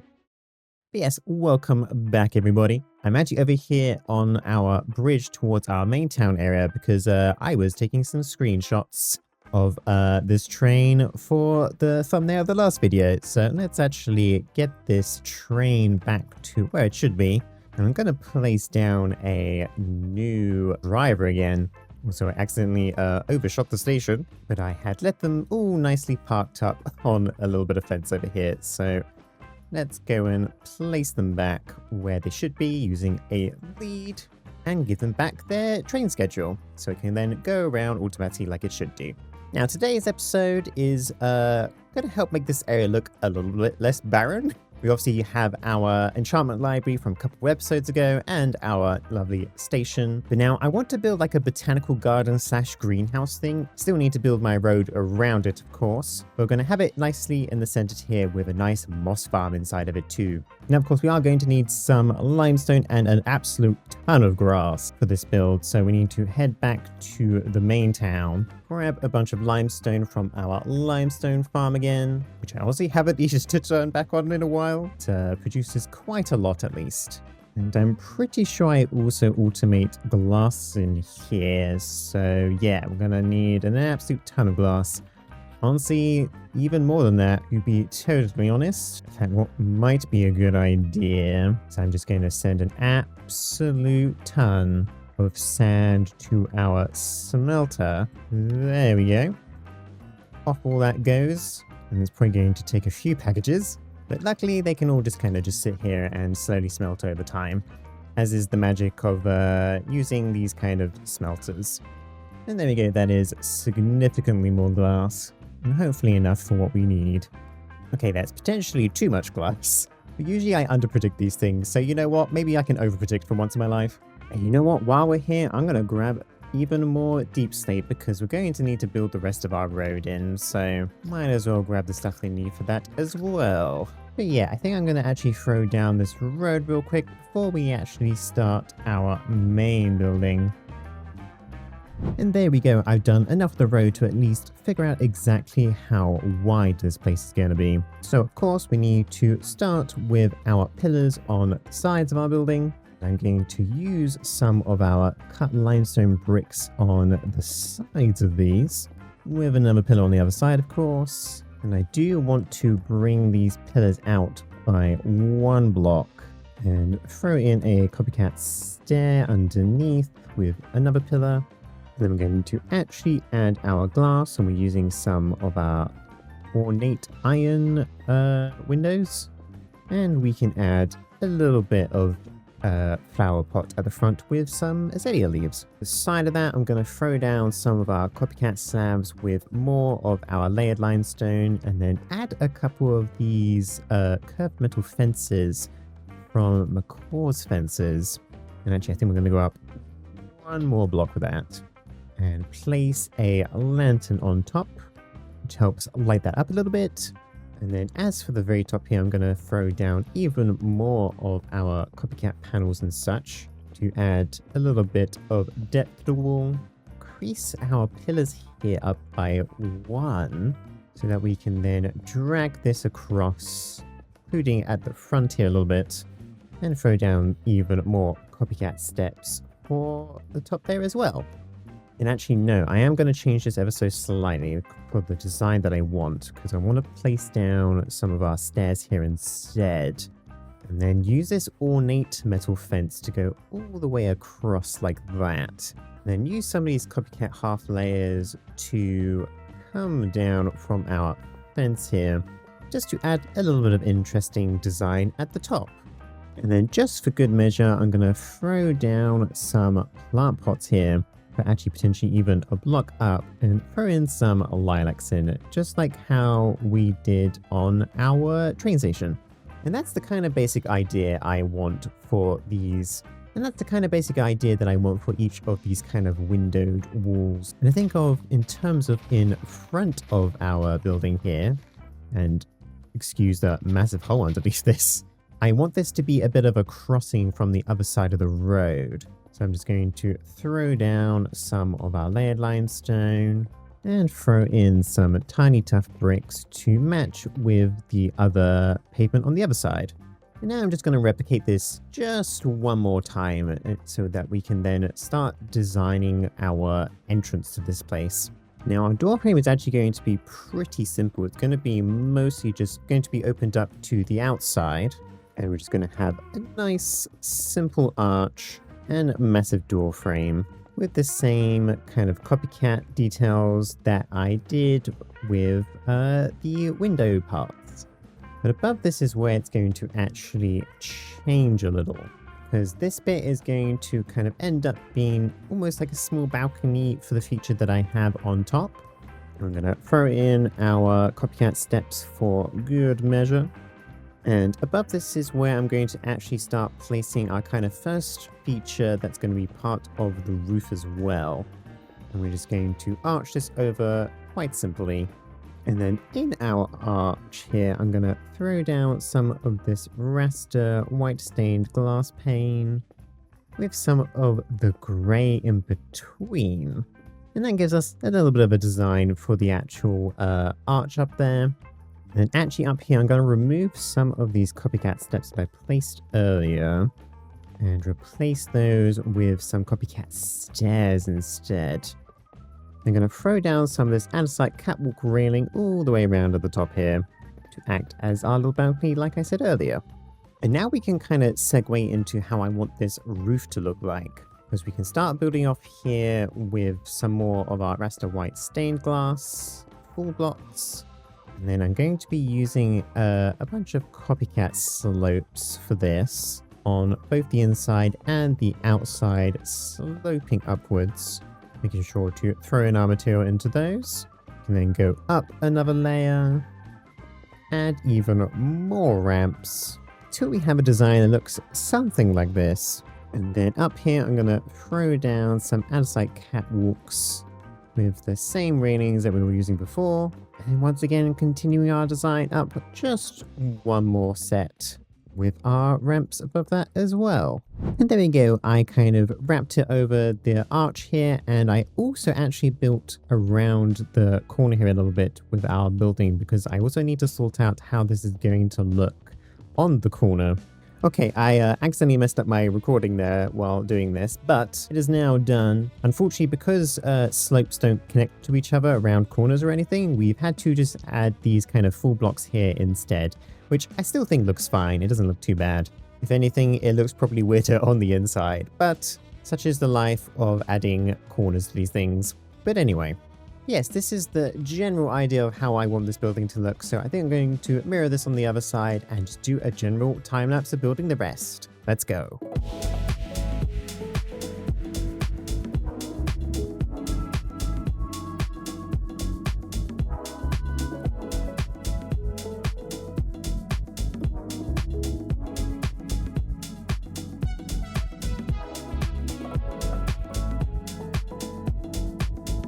There we go, that's more or less the full exterior done. I did add some extra fences and foliage on the outside. Oh, and I also wrapped around the rest of our road around the back of our kind of greenhouse botanical garden place. So this is now a complete loop. and a couple walls on the inside as well, just to hide any kind of loose bits. Oh, and of course I also filled in the top of the roof as well, and it is a different glass material. The pure reason that I kind of wanted a little bit less shadows appearing on the floor here. And I did leave these bits of the door frames open, unlike these ones, and I can't decide if I'm going to keep it that way, so we'll see later, I guess. For now, I think we should probably get on to working on our moss farm. And I've gone ahead and placed a block in the center here, just so I remember where the center actually is. I'm going to just more or less just start digging up a bunch of the ground here, because I want this to be embedded into the ground, of course. And with that hole dug out, I'm going to actually place down my drills first, just to figure out exactly where everything is meant to be. And this is going to be a 7x5 wide drill. And this drill will be coming up and down whenever the moss is above it. And actually, I'm already realizing that this needs to be 2 blocks down. I haven't had much experience actually building moss farms, at least with Create before, so this is new to me as much as it is to you guys watching. Okay, there we go, that's in the correct spot, and I also widened this because I'm actually going to break a bit of a block back here and place some stair blocks down, and it doesn't really matter what material these are because we're not going to see it. And then I'm going to grab some water from the nearby river and start filling in these stairs for where the water's going to be. Because this part is actually going to be our stone generator. So we need some flowing water underneath and some lava on top. So I've actually grabbed some stone so I can start removing this space and just filling it with stone, of course. And on top of this is where our lava is going to be, but we're not going to do that just yet. Mainly because I don't want to die to the lava. But now I'm going to place some linear chassis down here. Get my wrench out, right click this, press Control Crouch, I'm not sure which one it is, but my control is Crouch, and I'm going to set this to 5. And then if I actually quickly remove this stone and place some super glue on the inside, this linear chassis, when it moves, should now grab all the stone here that the lava and water makes, ready to drag it over the drills. But of course, there's nothing to actually do that at the moment, so I'm going to dig out some more space on the side here. And I'm going to place down a sequence gear shift and some gantry shafts to come along here and put it far away enough to the other side of these drills. Now, you can use a normal gear shift for these, and what you can do is use redstone contacts, kind of like how I've done on some of my other farms before, where each time the contact is touched, it will then go back in the opposite direction. But thanks to Sable, those are broken, or at least redstone links are broken at the moment, unfortunately. So I've had to figure out another way of doing this. And that's why I've got my sequenced gear shift. So in here, we're going to go to our piston, which also works as the gantry thing. Set this to 6 meters in that direction. We'll make it have a delay of a couple of seconds, I would say, to allow time for the drills to work. And then use a piston again back in the opposite direction. And that's that. Pretty simple. Now, of course, we do actually need our gantry carriage to connect to our linear chassis. And then I'm going to place down 2 redstone links here. And these aren't actually going to be connected. But that one's going to receive a signal. And then we can just hook these up to our sequence gear shift. Like I said, those will make sense in a second because I'm actually going to come down here and sort out essentially our replacement for our redstone contacts. And what that's going to be is a smart observer, which we're going to face straight up so it can see this gantry carriage. And I'm going to put the gantry carriage into our filter here so that it knows to look for it, and also do that on the other side as well. Though I'm now realizing that I think this is actually facing the wrong way. We need this to face up towards the ceiling, which actually means the arrow should be facing downwards, but this arrow should be facing up. So I make sure to put our gantry carriage into that one as well. And when our gantry meets this point, I want it to set off this redstone link, and I'm going to use some linear chassis for our signal and also place that here as well. So once again, once that sets that off, that goes to here and resets off our sequence gear shift to move it back in the other direction. And this one is going to set off a separate redstone link, which is going to actually help move our mechanical drills around. So we're going to need our gantry shafts again, along with a gantry carriage to connect to it. And as for this one, we only need a normal gear shift for this, as how I turn this on and off is a little bit different compared to the redstone contact way. And we'll have to add some power down here. But this is where we can place our second redstone link, make it receive a redstone signal. I'm going to make the frequency for this 2 drills. So essentially, this comes along, waits here for 3 seconds, which causes this to go upwards for 3 seconds, making sure that all the moss is removed. And then after 3 seconds, the gantry goes back, and this comes back down again, which is the basic gist of what we want. So now if I actually figure out a way of powering these things, and I'll probably just use a bunch of water wheels completely underneath this structure. And there we go, there's all our water wheels in, and I put in a speed controller which I can just maximize the speed of. So now if I just place a button on here, we should see it hopefully work that the way we want it to. So we press that. Oh, we did it wrong. Let's try that again. Okay, after some fiddling later, I realized I messed up my redstone link here. I forgot to add our drills to this. And I also needed to make this gantry shaft come down from the top when I was placing it. And the maximum speed was also important as well. So we'll do a little test here. The stone comes across, gets drilled by the drills, and then goes back down. But I noticed that on a slower speed, the drills don't quite get high up enough, which sounds strange, but I guess that's just how this works. We're kind of tricking the system, I think, a little, because gantry shafts get blocked by like other things, like this linear chassis, which does come across to about here, which would then block this. But I guess with enough speed, it kind of ignores that. Whatever.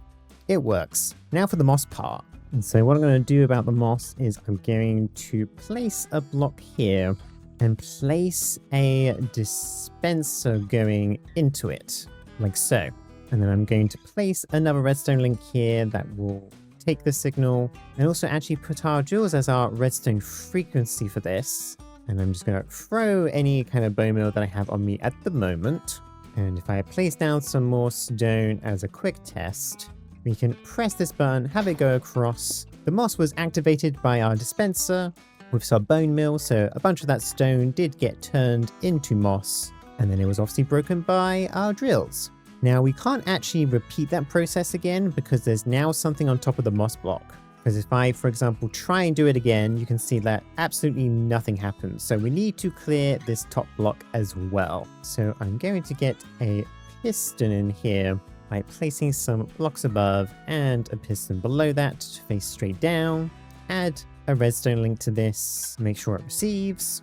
Put our pistons as our frequency, and then over here, I'm also actually going to place some here as well. Because essentially, after all this is done and gone back to the beginning, this will get set off, which will then force this piston to go down, ready for the next round. And so now what I'm actually going to do is kind of holding this bit off a little bit. I'm going to add our lava.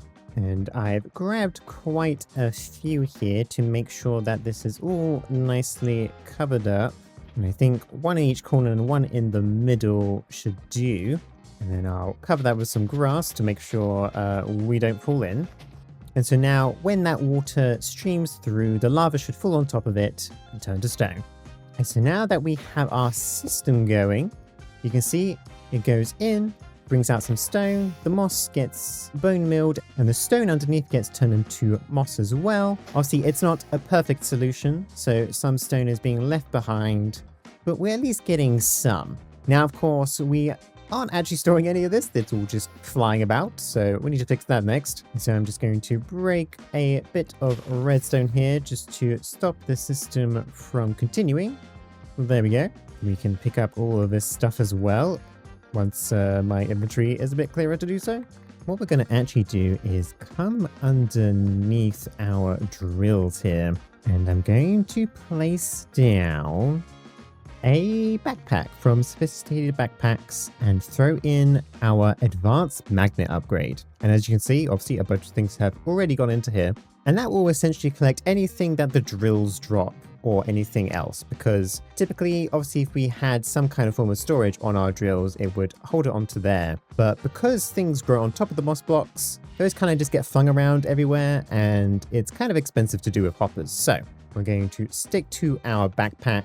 We're going to need our vault, and I'm going to place a smart chute to move stuff out of it as quickly as possible. And underneath here, we're going to place down some lava with a smart chute above it. And then for our filter, I'm going to add our cobblestone and our sweet seeds, because those get dropped sometimes as well. And then just place that into our smart chute so that only those things get dropped out into the lava. And so our vault to be holding on to everything moss related. Now, I do want to make sure that our dispenser up here is constantly filling up with bone meal, but not too much, as we already have a form of bone meal farm elsewhere. So what I'm going to do is I'm going to place a composter down, another smart chute, and I'm actually just going to put moss carpets on here, because we do get some of them, but not that many, and hopefully it will be enough to at least keep up with what we want. I could always throw in some other items into there as well if it doesn't. And then of course we need a way of getting our bone meal up to there. So what I'm going to do is I'm going to need a fan down here so that we can blow things upwards. And I'm going to place obviously our chute, but also a hopper going into that chute. So we can then bring this all the way up to some form of storage. And then we can use our hoppers to come from our item vault straight into the dispenser. So if we now actually hook this back up, for some reason, every single time I first start this off, it doesn't like it, but we can press it again and restart the system. There we go. So if we come underneath here, we can now see our item vault slowly filling up with moss and stuff. Our carpets are going into our composter here. And actually, what I think I'll do is I'm going to make this to cobblestone only and switch this to have our carpet moss, our seeds, and I'm also going to put in the normal azaleas as well. And hopefully that means that this will now keep up with how much bone meal we're using, as the carpets weren't quite making it. Yes, overall, this is working pretty darn well. We are getting quite a bit of moss, at least enough for what I need. And yeah, we already almost have 1,000 moss blocks down here already, and some flowering azaleas as well, if I want to grab some azalea leaves. But that's the general mechanics of it done. Now I just gotta, I think, probably add an access to the moss from above, so we don't obviously have to go underneath for it, and make this thing look a bit less ugly. And what we'll do real quick is we're going to turn this off so it doesn't get in our way. And I'm going to set up a packager here and set up a small little belt line along with a saw, because I'm going to request stuff from this vault and move it above ground. I'm actually going to place a lever on this smart chute because the noise is driving me mad. We're going to place an item drain down, and we're going to need to have some form of fan underneath here to push things up, of course. And I've gone ahead and placed some andesite casing above the saw for my own safety, but we've connected two cogs with some chains, and that obviously allows us to go all the way up. We'll add ourselves a little stock ticker, a chute underneath, and a barrel. So I think we won't have to worry too much about pushing items up that much. I guess I could just put a chute here as well. I'll then add a little seat next to it, go find a mob. I think one of these sheep will do. Place them into here. And obviously then we have a stock keeper, but I do need to connect up this stock ticker to our packager down here, which I guess I need to actually add a little bit of space on the other side to connect that to. Place a brass funnel down there, and I'm just going to place one here as well, just because I have it on hand. And actually, I have changed my mind about these chutes things. I don't think they'll actually work properly if I don't do it. So let's now come up to our sheep here. We'll ask for the copper that we have in here for whatever reason. And we don't actually need a package address. So I think we can just send it. And in theory, it should be going to this barrel. But I'm not actually sure what's happening here. Oh, I think I know what's going on. It's this lever. There we go. I was trying some packages and obviously they were getting a bit stuck, but that's okay. And there you go. There's our raw copper and the chain I actually asked for before I was trying to figure it out. And we can even ask for something again, like let's say, you know, I want a stack of moss right now. And that should get in here pretty darn quickly. There we go. There it is. Now I don't want this dispenser filling up too much with bone meal, so I think I'm going to restrict it. So I'm not actually sure if our threshold switch works for the dispenser. Maybe it does. Oh yeah, it does. Currently 105 items. Perfect. Okay, so we realistically can probably lower this all the way down to like 50 for the bottom one, and we'll make the top one 64. And I'm going to change this redstone link at the top here and just swap it to the other side so it doesn't get confused. And then I think I'm going to set up a link on this side. I think I'll just make this moss carpet for the frequency. And then once again, I'm going to come to this side of our smart chute so it doesn't get confusing.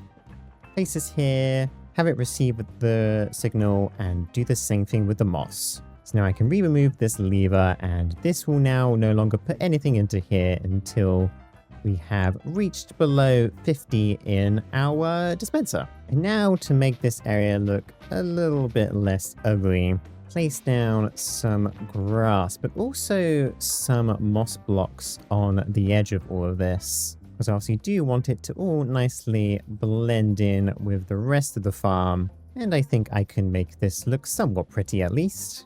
And there we go, that looks a little bit better. This is probably the best I can do without blocking too much of the contraption, because obviously, unfortunately, you are going to see a bit of a gap there because of the gantry shaft and where the linear chassis goes as well. But that's okay. I still think it looks reasonably good. I've just got to decorate the rest of this place. I think I'm going to kind of add, you know, a bunch of trees, a bunch of different foliage and stuff, and kind of just show you that finished product after I've done it. So I'll be right back. And there we go, all the foliage is now done. We obviously have our 4 little different quadrants, which I've just added some leaves, some trees. We obviously got our lilacs and roses, and I have a couple of sunflowers around too. I added my own little custom tree here that I've added in my world before. And obviously we've got a little bit of water over here as well. Yeah, pretty happy how this came out. I did have to obviously change up my moss farm a little bit to work with the current version of Sable, but that's not a huge deal. If anything, it actually might have been slightly easier to do it this way. But anyway, thanks everyone for watching this week. I really appreciate it. The day after this video comes out is actually going to be my 1-year anniversary since I released my first video on YouTube. So that's kind of wild. Already 1 year already. And we are extremely close to 10,000 subscribers as well. So if you haven't already subscribed, I would certainly appreciate it if you did. But anyway, thanks for watching, and I'll see you all next time. Bye-bye for now. Trams. I want some. After completing our moss farm last episode, I'm going to be using some of that moss to help build a tram depot in the corner of the University District, as well as some actual trams to travel around to help bring some life to this area. But yes, welcome back everyone. Today, I definitely felt like making some trams, and I know this area is not that big yet. We've only got this one road going all the way around, but I just want to build some trams, and we're going to build our little depot over here, I think. So I'm going to need to flatten out this land and also grab some materials. And I luckily already went mining for some copper, which is one of the things we're going to need. So we definitely have plenty of copper ingots. And I think I'm going to just grab, honestly, a bunch of these and turn them into blocks. And then I'm going to put these back into our system so we can then ask Nicola here to change them to our weathered type. So if we throw all this copper in, that'll get sent over to our factory over here, where these can be turned into their respective copper and waxed. And then we need to come back to our brick factory over here, And also grab some Dean bricks from this, because we're going to need plenty of this as well. And that should now be crafting some more for us. And then what we can actually do is come to our moss farm over here and grab a couple of stacks, because we can actually use these to mix with our Dean bricks to make some mossy variants. Now, as for over here, I do want to obviously flatten this, so we're going to need to not place that there. And I guess place it back here instead so it can face the other direction. Throw some grass and dirt into there. And then get this to move all the way down to the other end. Hopefully I put enough dirt in it. And for once it looks like I have. Wow, it's a miracle. And that gives us a much nicer base to play with. Now this place is going to look a little bit dilapidated, but there is going to at least be some elements that I have from the other buildings, because it's still going to look like relatively fancy, but a bit run down. So the little pillars on the sides here are probably going to be the fanciest looking parts. And I'm going to be throwing down a bunch of this Dean brick to fill in a lot of the rest. Leave a 5-block gap so we can have a bit of an entrance for where our trams can come in. And then this is where actually our copper comes into play, because I do want to surround this door frame with a nice bit of copper here. And I am going to be making use of some copycat stairs here for a little bit of a design in terms of the pillar that I want. And behind this design, actually, I want to remove some of this brick, because I'm going to place down some of this brass sheet metal to add a little bit of an extra color, and then some of these weathered copper girders, kind of like what I did with my train station over there. And this will more or less hold up the glass that I'm also going to place on top of this as well. But before I've added the glass, I've obviously duplicated this on this side, and then I think I'm going to throw down some more girders to connect these two up, and I'm going to add some more copycat blocks here to kind of emphasize the curve of this door frame. And as for the rest of this wall, I think I'm going to actually take away some of this, add some of our layered limestone to go behind the girder, and I'm going to use some of this tiled granite from Chipped, bring that up to make a little bit of design, and continue with our copper, although I think I have accidentally made this a little bit too high, until we get something like that. And then I'm just going to throw down a bunch of copycat slices to add a little bit of a trim to this. Now that is the basic wall design I want for this, so now I'm going to throw in some of our girders here from Createmod Girder, some copycat panels so we can add a little bit of a roof here with some of our white stained glass, and finish that off with some more slices on the edge with some copper. Now for the actual door frame itself, I think I was going to actually add a door, but I think I've changed my mind. So I'm going to throw down some of this with some vertical slabs on the side, and then I'm going to use the same handcrafted pillars that I did in my train for the sides. Make sure to get my hammer out to change those to the wider version.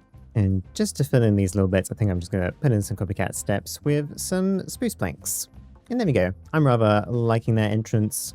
And I think realistically the only thing I need to do now is grab my mech trowel and some mossy Dean bricks and try and swap out some of these for our mossy variants instead, just to kind of make this look a little bit more run down and interesting. Now I just need to more or less repeat this design like 3 more times, I think, to have 4 tram sheds. Now, I was going to use a pattern schematic for this, but I came to a realization that this doesn't, it's not a perfect pattern, you know? So what we can do instead is just more or less just use our same schematic, but a couple more times just to save me some time. And I'm going to do that in the form of a time lapse.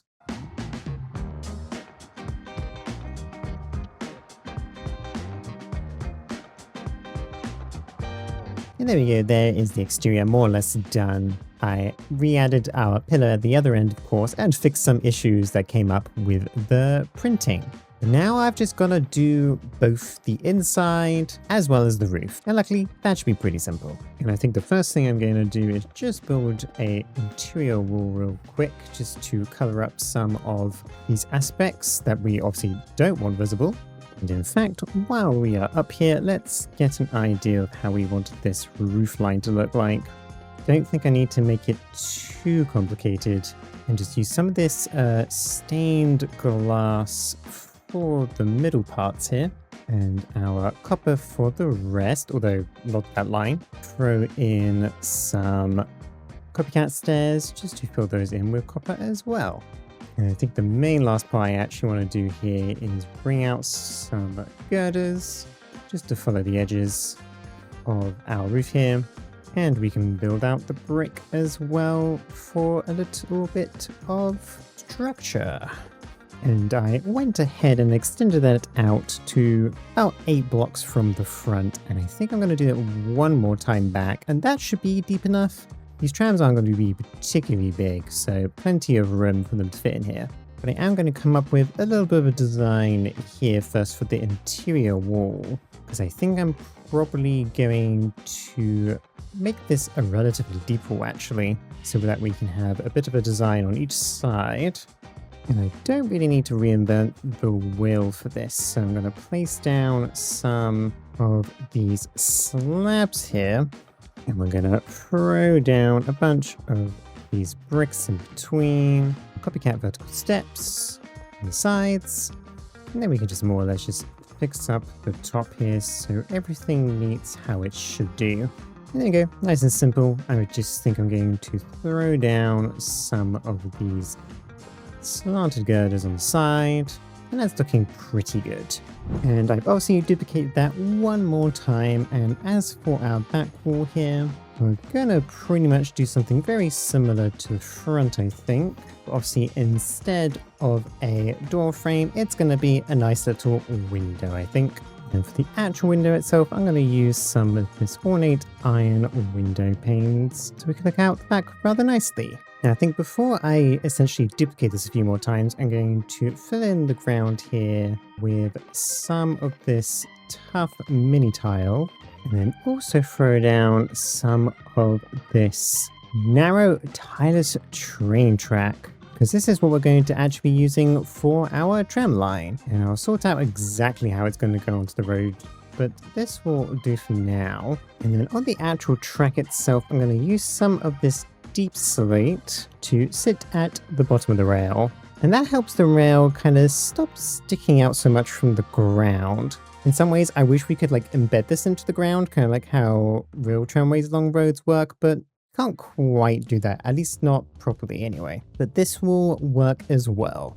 Okay, it's been about 5 days since my last clip because it got really hot here, so I wasn't able to record, and why this video did not come out last week. But when that was happening, I decided that actually I don't want to use the narrow tireless train tracks, and I want to just use the normal width ones. So I'm just going to replace these real quick with our normal width ones. There we go. And then I just need to finish off a few more things before duplicating this over a few more times. And the main part is actually going to finish the exterior of this outer wall here. And then we can once again grab our schematic to essentially just grab absolutely everything that we need to replicate this, place this down where we need it, and then start cannoning this thing in.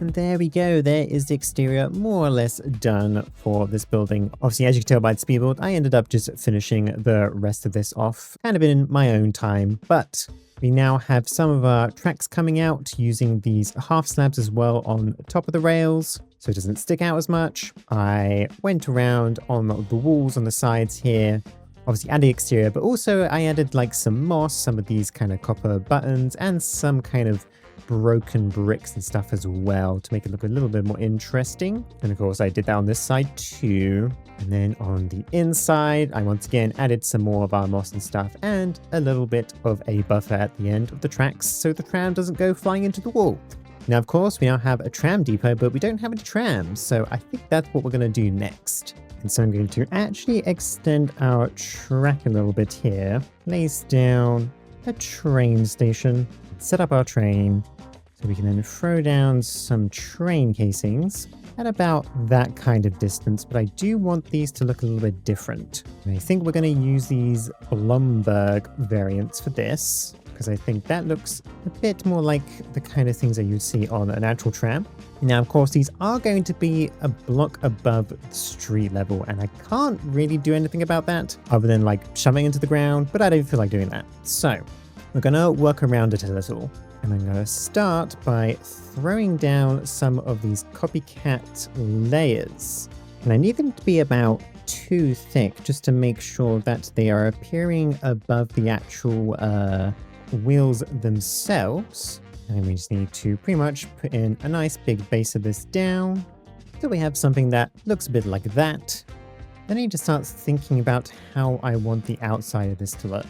I think we are going to use some of these copycat stacked half layers with some of our red loco metal and honestly some yellow too to add a little bit more of a difference. And then above that I'm going to place down a full block layer and just go all the way along here because this is going to be where our windows are, and I'm going to use some of these light grey vertical windows. And where our axles are, I'm going to place down a copycat step here. And that can obviously get us into the tram. And then continue this along, I think, with some copycat slices and some more half layers here. And we can use more of our brass loco metal here, or black brass loco metal, and another step on this side as well. And I'm going to pretty much continue using our half layers here, but actually we're going to stack these on top of each other. Then throw in some more of our red loco metal and our black brass loco metal on top. And then because we are going to be walking up here in kind of line with this one, we can just place one on the very top so that we can at least still walk in. And I've also gone ahead and added a little bit of a slab roof on top of that, or at least the very beginning of our roof. But now I am going to place down some of our vertical copycat stairs here. So I want to figure out what the front/back of this is going to look like. We are going to continue using our half layers here, some space for a window. And actually I just realized these should also be glass so we can see all the way around. And then we're just going to use an absolute ton of bites here.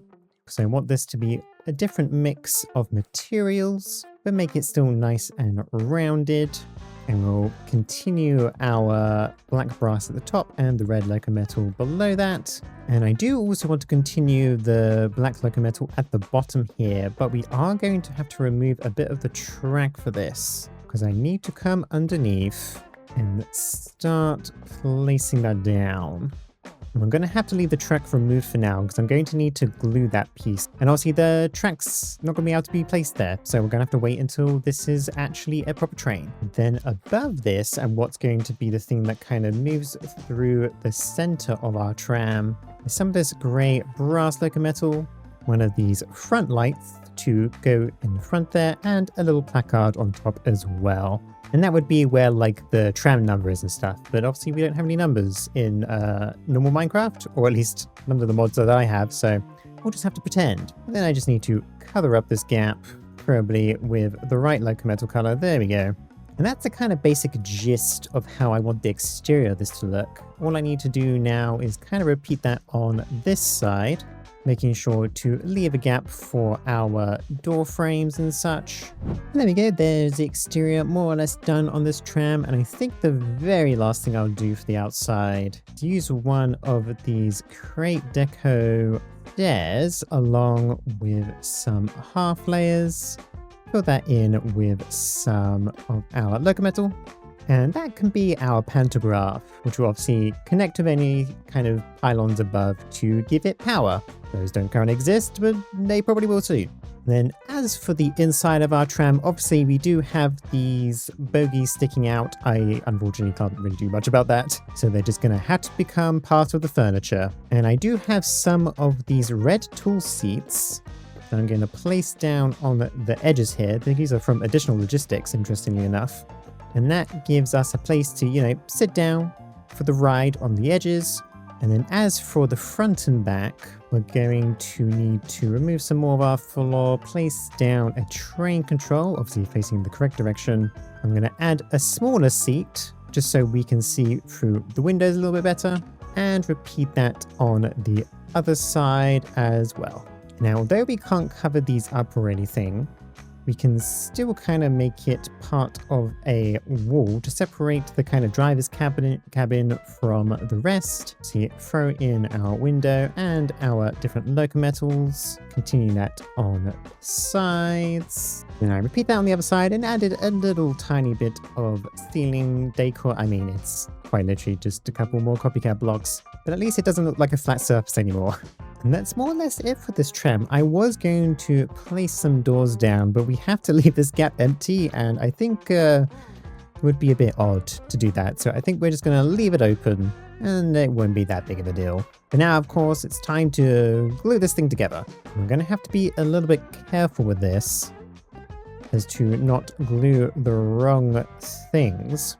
But we'll do our usual method of trying to make sure that everything is inside one bit of glue, like so. And then all these bottom parts, we kind of need to just glue a little bit separately to make sure things are glued correctly. Don't think we got any of the tracks, although actually I don't think you can even glue tracks anyway, so maybe it doesn't matter. So with that glued together, I'm going to assemble the train. And it didn't immediately break, so that's a good start. And if I extend our track back again, we can then get in on this side. And it looks like we got almost everything except that very top part. But overall, I think this looks actually really quite good. Let's go to the other side of the tram and put it back into the station so we can re-glue that together. And there we go. Everything is now properly glued like it should be. And hey, we can even wrap into here. And I guess this is pretty tight, actually. The pantograph especially would hit the bricks there, so might have to redesign the entrance of this. Yes, I didn't think about that at the time. Oh well. But let's go back to our train station here, because I think I want to schematic this, because I want to make a couple of variants. Obviously, this is our red one. But, I think it'd be nice to have a couple more different colors to either, also go around or just to sit inside of the train depot and look pretty. So let's grab all of this. I think we could even keep the track in this, which will make this a little bit easier.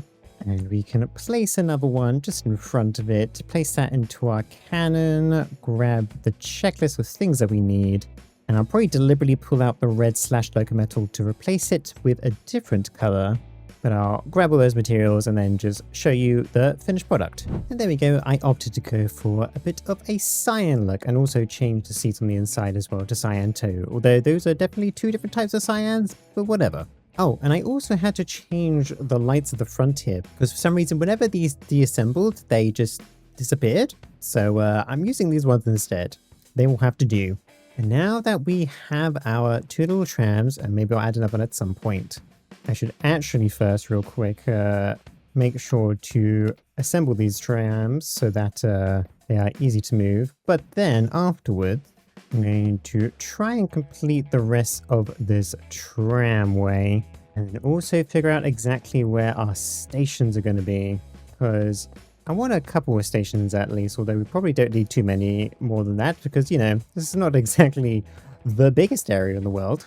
And then again, we have all the tracks coming back to our depot. Obviously, you can't actually enter some of these depots from this side, but they can reverse. But now I think I'm going to do a station both at the front of our train station and honestly the exact opposite side. So I think what I want to do here is I still wanted to keep a little bit of a path here so we can actually have like a crossing of sorts to the other side.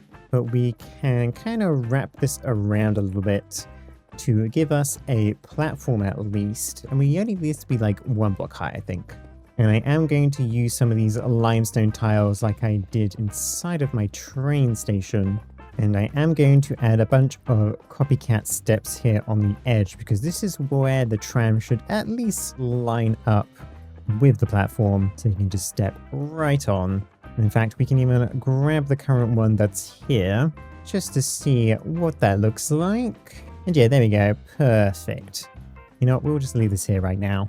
Now, see, I need a way to actually get on this platform, so we're going to add some stairs here, I think. In terms of the actual crossing itself, I think I'm actually going to pull this pavement out to the edge of the tram line until we have something along these lines. And then I've added some more of this track, which obviously I need to actually do throughout the entire rail section. So this is going to be where our little crossing to the other side is. And actually what I might do is actually give this platform 2 sides. Obviously it's going to be only a single track, but you know, we can have a Spanish solution platforms, I guess. I think that's what they're called anyway. And there we go, there's our simple little platforms. Added some seats and some foliage as well, but nothing too crazy. And I think I'm more or less just going to repeat this design on the other side of our greenhouse here. And there's our second little station. It's more of just a kind of casual stop rather than the more major stop like the other one. And what I got to really do now is place down some of our stations for these to go in between. I'm not sure where to hide this. I think maybe just behind the wall here will do. This can just be main tram station. Cover that back up. This side, I think I'll probably just hide it over here or something. And we can make this the greenhouse tram station. And then I'm actually going to move our red one off of our rails for now. We can leave it parked up here. And if I go find an animal of sorts, this sheep will do. We can place them inside. Though I don't actually have a lead on me at the moment. I think I did see some llamas around. Yeah, here they are. Let me just do a little bit of muttering. It's fine, it's fine. There we go, we got 2 leads now. And we can place our sheep inside. And we'll travel in between our main tram station and our greenhouse tram station. We'll make it wait like 10 seconds each time, I think. If I give it to the sheep, it should stop here at this station. Obviously, we could get on in that time, although my step up is still making me go on top of the bridge, on top of the tram. Oh, can I not get in these seats? Huh. That's unfortunate. I thought these seats would actually work when they're a contraption. I guess not. Oh god. Maybe I'll have to actually change these into a different type. But anyway, we're here at the other station now. I probably need to move this station up a touch. So let me do that real quick. Okay, there we go. That's much better centered. And yeah, now this guy will keep going around. I have to fix those seats eventually. But I think the very last thing I want to do today is, I guess, probably fix the entrances to these tram depot doors, because they are a little bit too small at the moment for my current trams, and maybe decorate a little bit on the inside, and I'll bring you back once I've done that. And there we go, there is a tram depot more or less done. I added a bit more of a plaza in the front with some plants, kind of raised the ground a little bit to reach the rest of our rails, and threw in some crates and just general kind of other stuff that they would be using to, you know, fix these trams and stuff. I'm not entirely sure what's going on with the lighting back here with a raised bit of stone here, but whatever. Oh, and I also changed up the entrance a little bit as well to make it just a little bit taller so we can actually just about fit the tops of the trams in. Now, I did make an attempt to start actually doing the wires above the rail, but I haven't quite figured out how I want that to look yet. And it might be one of those things that I actually get a mod for. I think there's like wires and stuff that you can get for systems like this as a mod, but I have to go look that up online and just leave it for this episode because I am indeed out of time. Thank you everyone for watching this week. Sorry that I missed a video last week. The heatwave here was certainly quite warm, Sitting in the mid 30 Celsius plus for a couple of days was not ideal for this room. Those temperatures plus my computer plus Minecraft shaders is a recipe for disaster, so I ended up just waiting for it to cool down a little bit. But anyway, thanks everyone for watching. I'll see you all next time. Bye bye for now. Today, we're going to solve our power issues with a new power station for the University District by throwing down a new building on the other side of the river with a massive source of infinite lava and steam engines. Yes, welcome back everyone. Obviously we worked on our trams in the last episode and I didn't have quite enough time this week to get the pantographs installed. I did actually go ahead and grab the actual mod itself, but it actually ended up being a little bit more complex than I was actually expecting. I mean, it's not that complex, but today's a recording day and I don't want to waste time trying to figure out these pantographs, so I'm probably going to do that in my own time a little bit later in the episode. But in terms of today's episode, we are going to finally build a power station for this area on the other side of the river here. I'm going to build it slightly into the hill and I'm going to have a nice bridge going over the river to enter it. But I've come back to our warehouse first because we are going to need quite a bit of things. Like we're going to need a bunch of iron, a bunch more Dean bricks, which I'm probably going to have to grab from our other storage. I think I'm also going to use a bunch of diorite for this as well, and some glass for good measure. And now that we're back, I think it's time to clear out some of these trees so we can actually get this going.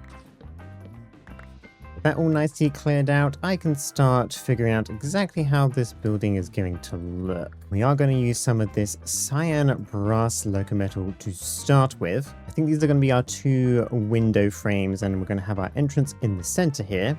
Throw in a bunch of Dean bricks in the back of this window and some of this ornate iron window pane.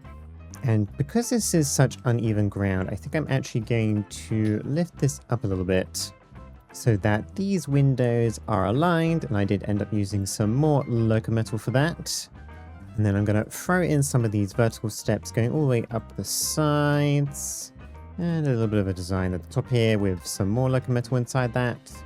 And then I went ahead, added a few more trims at the top, and then added some of these industrial cogwheels because, I don't know, I kind of liked how they looked. Now, of course, that's just our windows, so do you want to add an entrance here? And I'm going to have some of these large metal girders surrounding it. This is actually why I grabbed myself a bunch of diorite, because I'm going to kind of use these in random order and have ourselves a little bit of an entranceway and some windows on top, I think. And if anybody was wondering how I did that, that's from a mod called Shuffle. Makes it really easy to just place blocks in kind of random order. But yeah, anyway, I've added this ornate iron window pane, used some of this industrial iron support underneath our window here and on top as well. And I've gone ahead and added some of our girders as well, just for a bit of support, although I've just suddenly realized that I have placed this one down wrong. Let me just fix that. There we go. And added a couple catwalk railings in front of the windows as well. Now I'm just going to replicate the same window design over on this side. I think I am going to kind of pull back some of this land a little bit, but I also actually want to make this a little bit taller than the other sides, just so it's not exactly the same on both sides, because I am certainly a person of habit to try and make these perfectly symmetrical, and I'm trying to, you know, stop that a little. And there we go, there's all those windows done as well. Now, because this is a power station, power stations generally tend to need water because they need steam. So what I'm going to do here is use some of this weathered copper and create a bit of a pipe coming out of our wall here. Which, yes, means I am going to have to remove some of this glass that I placed down. But I essentially want to just pipe water from our river here up into our power station. Now, it's not going to actually do that. It's just there for aesthetic reasons. But I am going to use a mixture of these normal wax weather copper, some stairs in between for the corner. And then I do want some form of connection points between these supposedly very large pipes. So we're going to add a few of those around. And then with the grates in, I am going to throw down some valve handles. Now, it's a shame that these don't actually have weathered versions. I guess I could color them green, but I don't think it's the right green anyway, so I'm just going to leave them as they are. And I guess I also just realized that having grates on a water pipe probably doesn't make sense either. But I'm just not going to think about it too hard. And then now that we've done that side, I think I also want one coming out of here as well. And I am actually going to make this one a little bit taller, I think. And there we go. There's our 2 pipes heading into our building, ready to make steam. Now for the last major part of the exterior here, I want something that our chimneys are going to be sitting on top of. So we're going to bring this up to more or less the same height as our center entrance area with some more of our large metal girders. I have a bit of a smaller building at the front here with then a larger wall on top.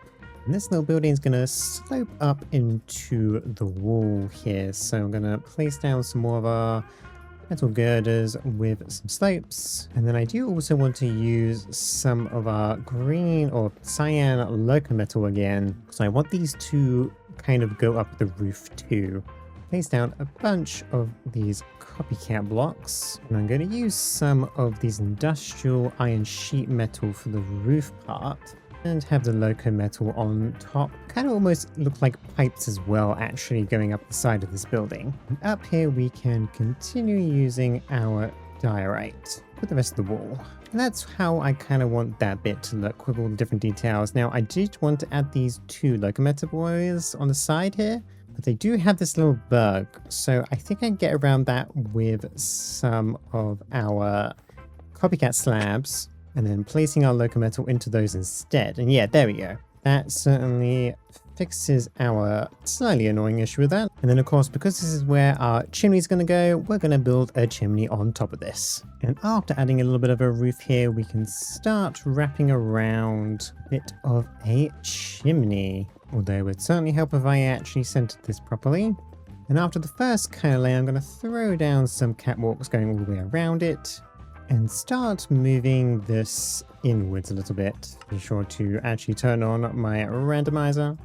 And after that extra layer, I think we're going to go in one more time. And we're going to make use of this loco metal. Because I kind of like the white and red stripes that you see on some of the kind of typical chimneys on industrial places and whatnot. And there is our full chimney more or less done. I did obviously add some more of our cyan loco metal going up the sides. Some more of these girder struts to hold up our catwalk. And then I did throw in a smokestack from Steam and Rails just to add a little bit of smoke on top as well. And with the main features more or less done for like the front exterior of this, I think I'm going to do the rest of this in a little time lapse and get this building finished, ready so that we can start putting our power station inside. Let's go.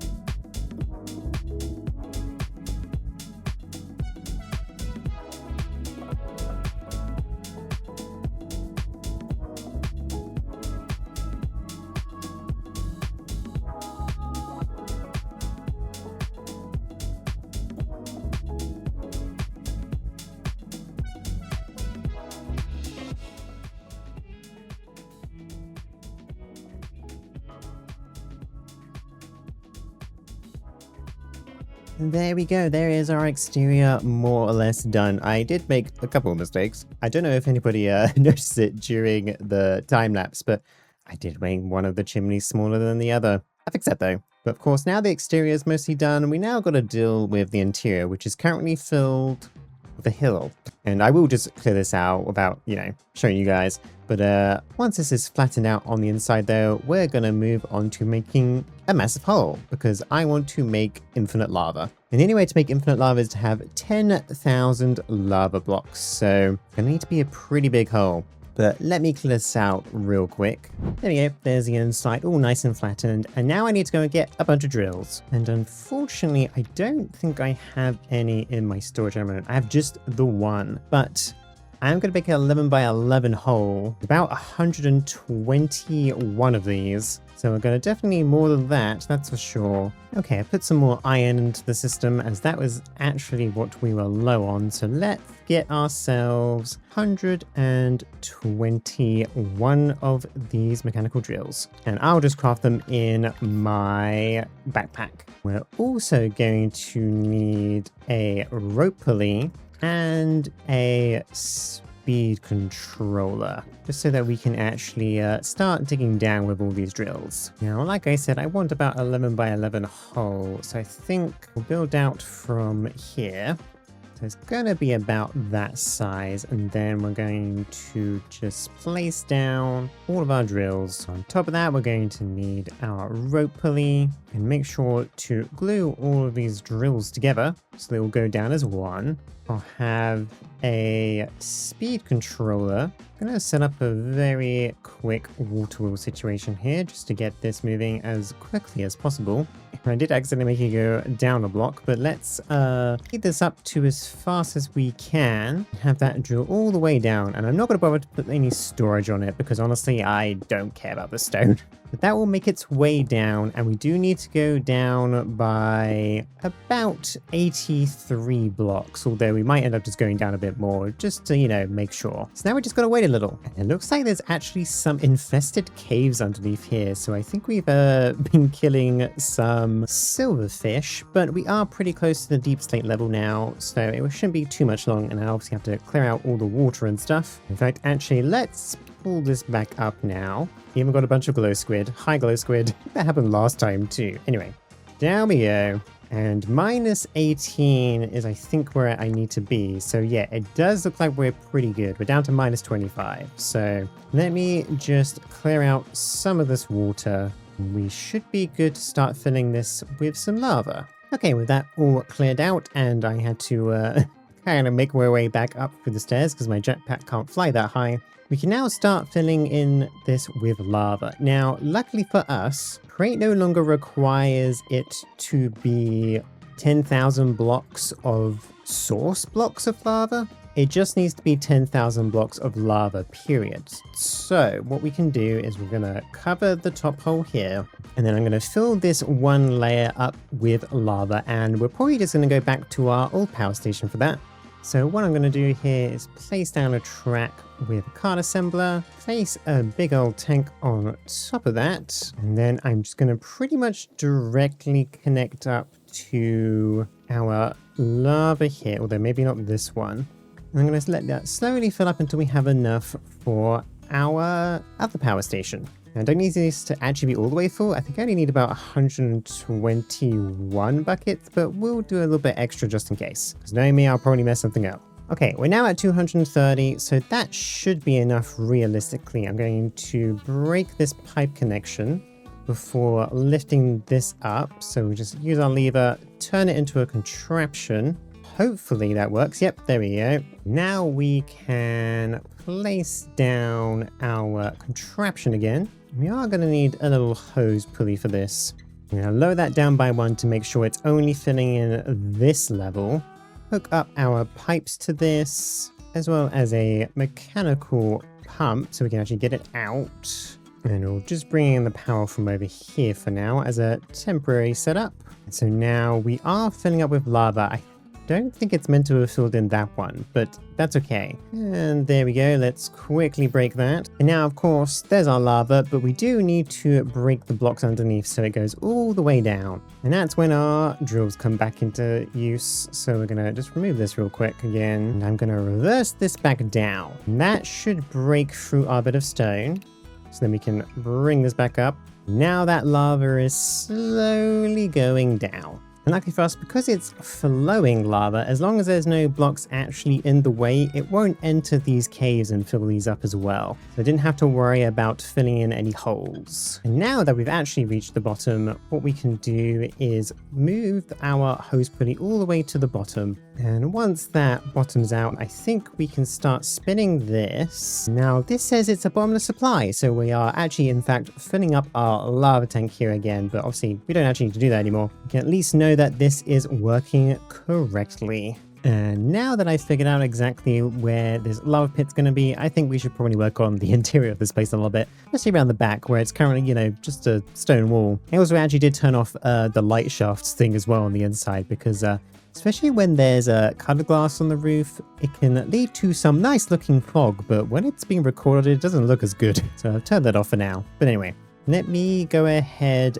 and pick up some of this stuff. And I am just going to more or less begin with our windows here. And we're going to more or less repeat what we did on the outside. But because I have my copper pipes coming into here, I am going to add some kind of water tanks as such, just to make sure it looks like the water is going somewhere. And we can make these pipes pretty simple. They only need to come out a little bit. And this side, we're going to have obviously a smaller tank than the other side because these windows are smaller. And I'm going to remake use of our stained glass and some slabs on the sides of them so that we can still see inside. I think I might even throw in a water bucket at the top there just to make it seem like at least this is full of water. There we go. Can't really tell, but actually no, you can actually. Now that the water's moving a little bit, I do have some particle effects on. And then we're just going to cap this off with some more of our wrapped local metal. So we get something like that. Throw in some more of these on the sides to make it a little bit more rounded. And finish off with a valve on the side to turn on and off any water coming in. And now I'm just going to repeat that on this side too. And there we go. There's our 2 tanks in. And I would like to mention that like 3 things just went wrong when I wasn't recording. 1, I fell into the lava. I mean, that wasn't that bad, but it was slightly annoying. 2, when I was putting water into one of the tanks, it leaked out and turned a bunch of this lava into obsidian. So that was also great. When I was getting myself some more of our cyan brass wrapped loco metal, the power station back in the main area decided to stop working. All because a speed controller decided to delete itself for some reason. So I had to fix that too.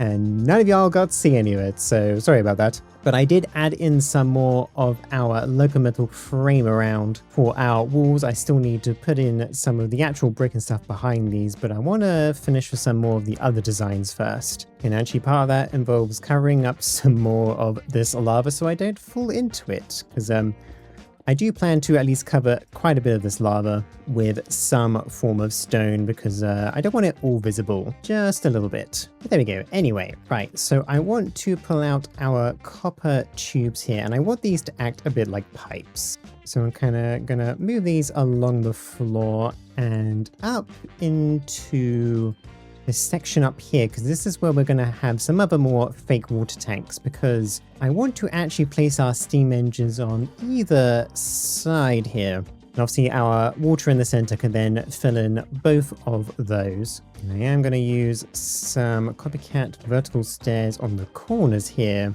to make that look a little bit better, although I think I am going to actually move this back by 1, and we can repeat that on the other side as well.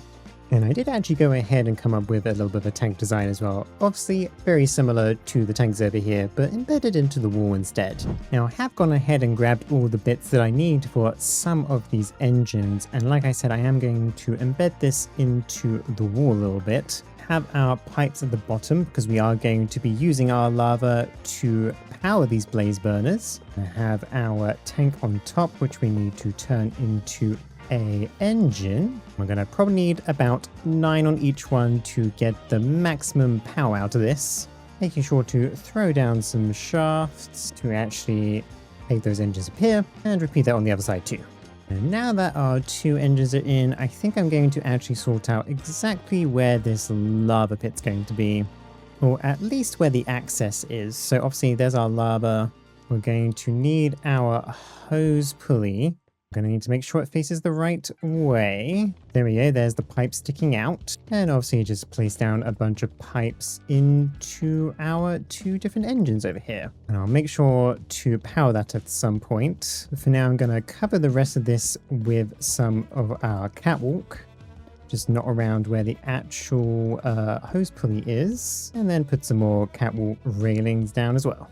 And actually, back here, I also went ahead and placed down our mechanical pump with 4 water sources, including the actual mechanical pump itself, so that should make sure it stays infinite. And I just need to power those as well. And I think actually in order to make sure that our lava and water is always pumping without the need of our main source of power, I'm going to throw in some water wheels over here because this is going to be kind of mostly just empty space anyway. I don't have any real plans for it.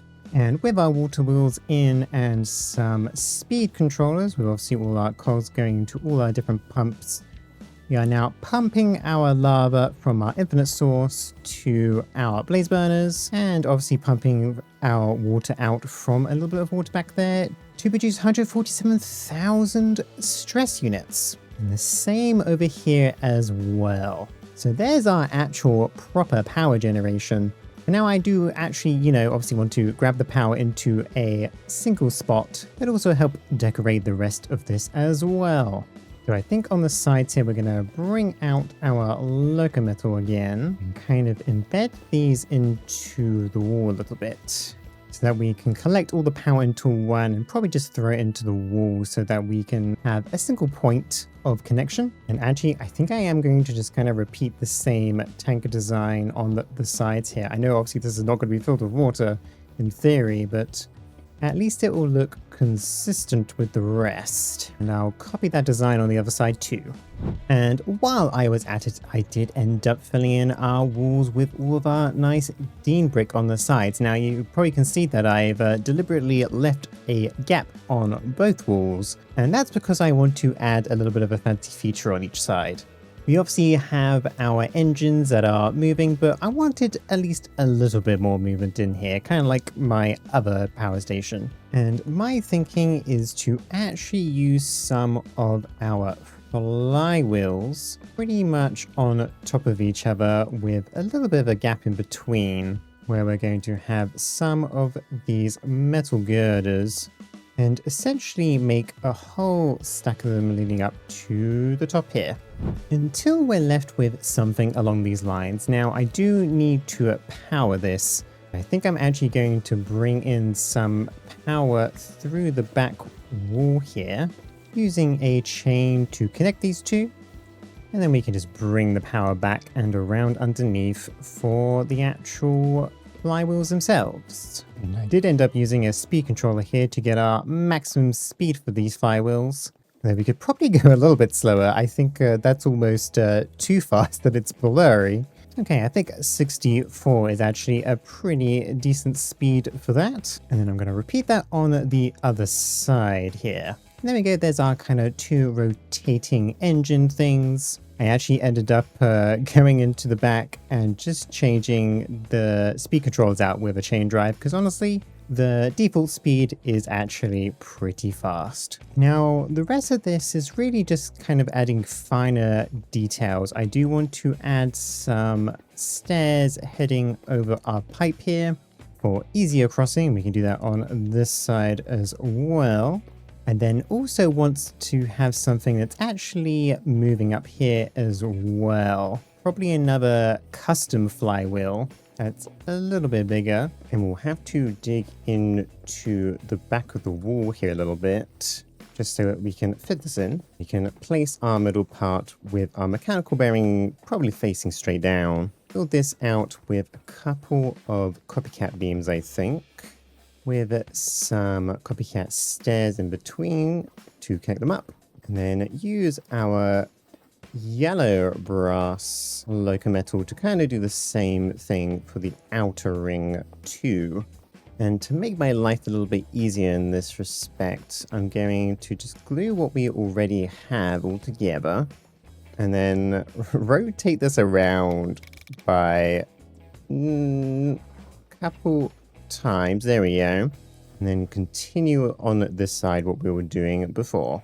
And with that all done and glued together, this should now work rather nicely when spinning. Though I guess it did grab some other bits as it was spinning. We have to make sure that nothing gets in the way of this when it's spinning.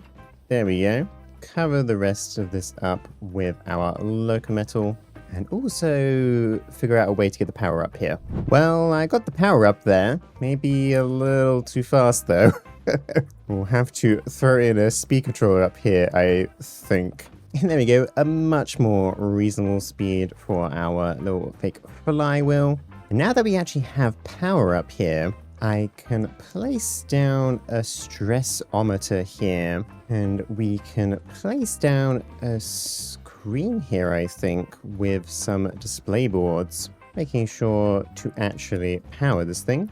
And I can use these display links to connect to our stressometer. We can change this to our total capacity, and we'll actually put that on line 2, and then do the same thing on the other side for line 4 with our remaining SU. Now this isn't actually going fast enough because we slowed it down for our kind of fake flywheel here. I think actually what I'll do is try and bring the power over the top here so that it still gets the quick speed power. As you can see, we've got our total and current usage of our SU, and I haven't actually hooked everything properly up to the system yet.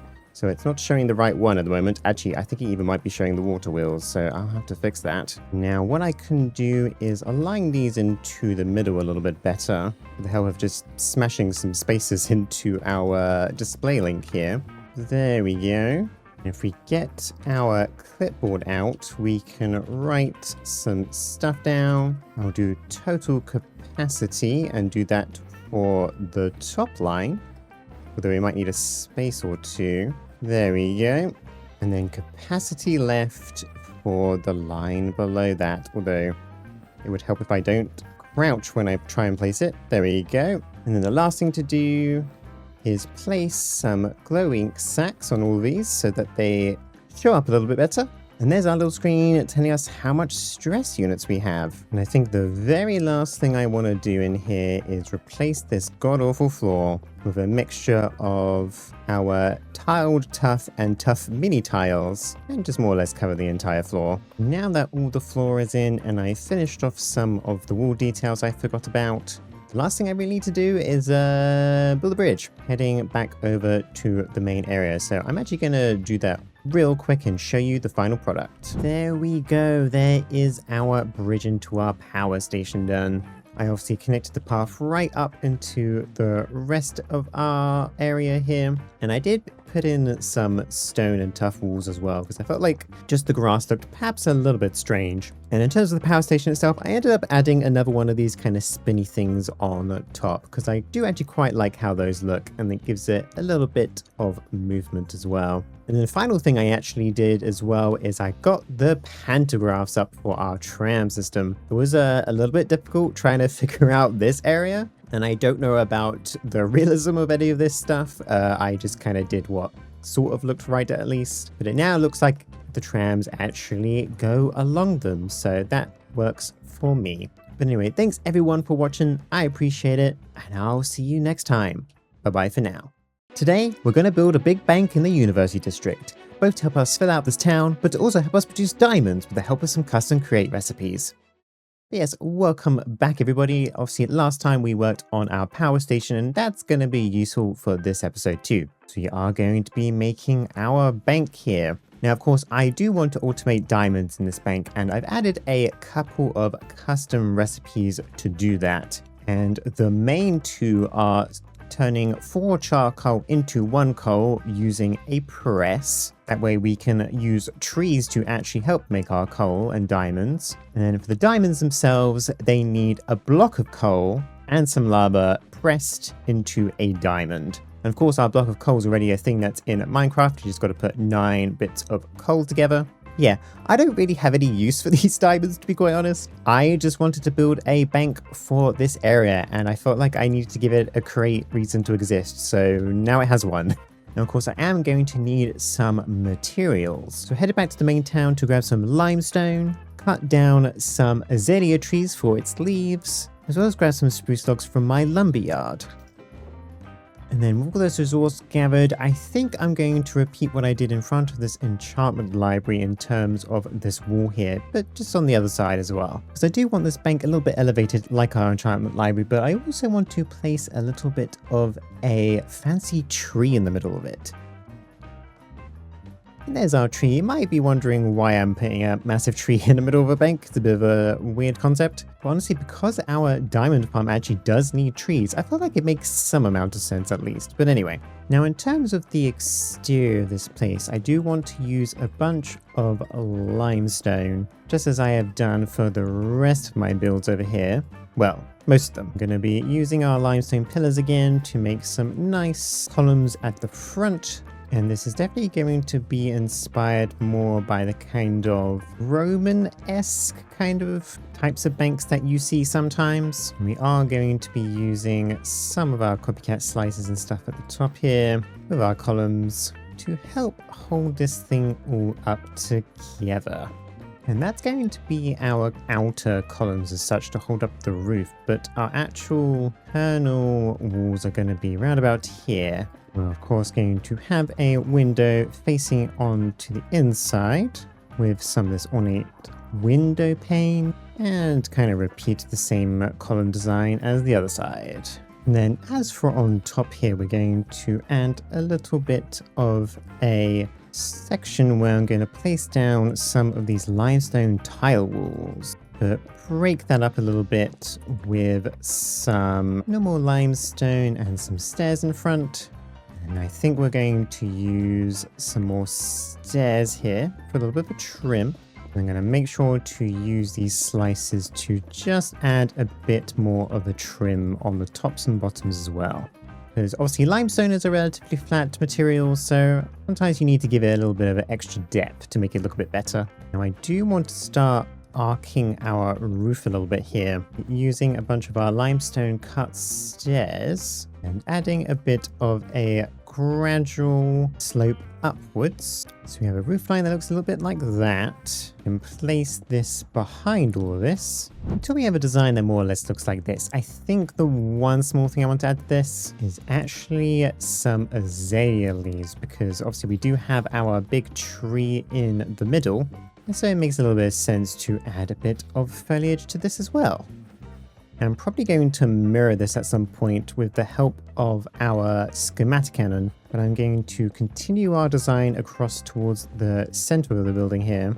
But I think I do actually want to add a bit of a window here. Place that back a block, place some glowstone behind it, and then throw down our ornate window again. And as for the very center here, I do want a little bit of a preview into the tree that's actually inside of this bank. So we're going to make use of our limestone stairs and some half slabs, or just slabs. I don't know why I call them half slabs. They're not half of a slab, they're just slabs. But anyway, this will give us a nice little view into the inside of our bank where our big old tree is. And there we go. I'm liking how that's looking. Gives us a little preview into the inside. And I made sure to add a few more trims with our vertical slices and stuff as well. Now, I do want this bank to be at least a little bit wider than it currently is, so we're going to add a little bit of an extension, but not as tall as the rest of the building. Still going to have all of our columns as such. But for these middle parts, I actually want to use some of this small limestone bricks. Something I don't think I've actually used in this area yet, along with our limestone stairs and a kind of alternating pattern of stairs going up. So we have something a little like that, and then we can just continue that along the side here. And on top of this, we are probably going to throw down some of our acorn metal fences, as that's going to be a bit more of a flat part of our roof. And then I think we'll continue the design around the sides as well, actually. But I think for now that I've actually kind of gotten an idea of how I actually want this building to look on the outside, I'm going to go and do the rest in a little bit of a time lapse.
And there we go, there is our exterior mostly finished. I did end up mirroring it from one side to the other, just to save me some time. I've also gone ahead and added some seats around these cash registers from Additional Logistics, as I feel like that kind of made sense for a bank. And I did also end up moving the tree slightly back a bit from where it was before. I think it was like around about here previously, and I didn't feel quite in the middle of the room enough, so I moved it back. Now, of course, I do actually need to make this, a working factory. So back here, I've already cleared some land and flattened it out a little bit, ready for a tree farm. Because obviously we need to turn those trees into charcoal, and I'm probably actually going to convert this little cubby hole here into an elevator of sorts, because I think I'm going to do the rest of the factory underneath. Also, okay, villager, didn't need to push me out the way, but whatever. Yes, that's the plan, but let's get started with this tree farm. And we are going to be making use of our limestone again, and I think I'm going to make a bit of a circle of sorts, and also use some of our pillars to kind of just decorate the surroundings of this. I think we're going to keep these corner ones the biggest, making sure to throw in some of our stairs for support and some smaller arches on the sides with some stairs and copycat blocks underneath. And this is the kind of similar design as I did in my Enchantment Library video, or the one after it. You can kind of see it with this design up here. And I'm just going to continue this all the way around. There we go, there's all our arches in. Now we obviously need to come to the center here. I'm just going to dig a little bit of this out so we can place down a water wheel and get that turning, but we aren't going to set this up quite yet because I actually want to place where our tree saplings are going to go. And I'm going to keep this slightly elevated so it's a little bit easier to use deployers on, and we don't have to deal with it placing in the wrong spots. And I'm just throwing down some slabs next to them as well, just because I think that looks a little bit nicer than just a random block sticking out. There's our different mounds, add some on the corners as well, and I've deliberately left this one empty because this is where we're going to be grabbing all the stuff from the contraption. And speaking of said contraption, let's get this going. I'm going to have our typical mechanical bearing with a barrel on top, some stripped spruce logs, and bring out a bunch of these trapdoors actually. And I want to make use of some more of our vertical stairs, and then have our 3 saws on the end. So we have something a little like that. Now we do need some deployers on top of this. We just need to have them face straight down, like so. And just so this isn't too floaty, I'm going to throw down some andesite girders to hold it up. And at the very end, add a portable storage interface. And that's pretty much it for the design. I think all I need to do is add our oak saplings to our deployers. And we can even throw these into our barrel ready for when we turn it on.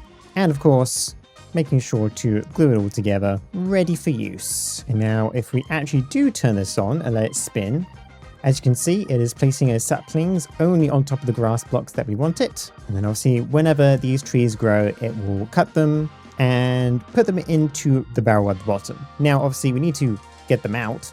So I'm actually going to stop this a second once it comes back around. There we go.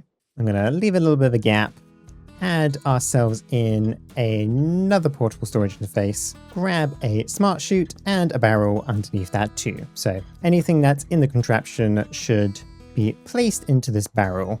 And honestly, just so this doesn't stick out too much, I think I'm also going to add some pillars that are similar to the other side as well. And with that now hooked up, we can obviously turn this back on. And now that will be grabbing any kind of trees that grow here. It's not going to be the quickest farm on Earth, but honestly, I don't need it to be that quick. I don't need that many diamonds. Now, before I continue, I think I'm going to add some bone meal and some azalea leaves around, just so this area still looks pretty green and not too bare. Although trying not to get killed by the saws at the same time. And with that looking all rather nice, and in fact we can actually watch this go to work with this tree.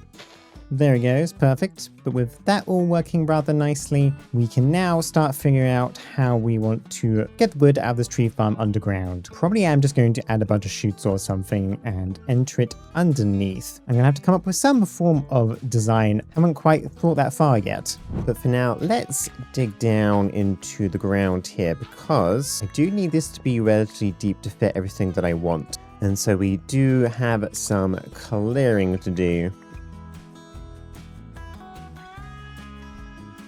And there we go, there's a nice big hole. I haven't exactly figured out how big this place is going to be yet, so I just built somewhat of a large hole. But obviously, to start off with, we need to bring our wood down from our barrel and turn it into charcoal. So I think we're going to make ourselves a little bit of a furnace buried into the wall behind me here. Also, I just had a random tangent of thought and realized, hey, it's kind of dark down here.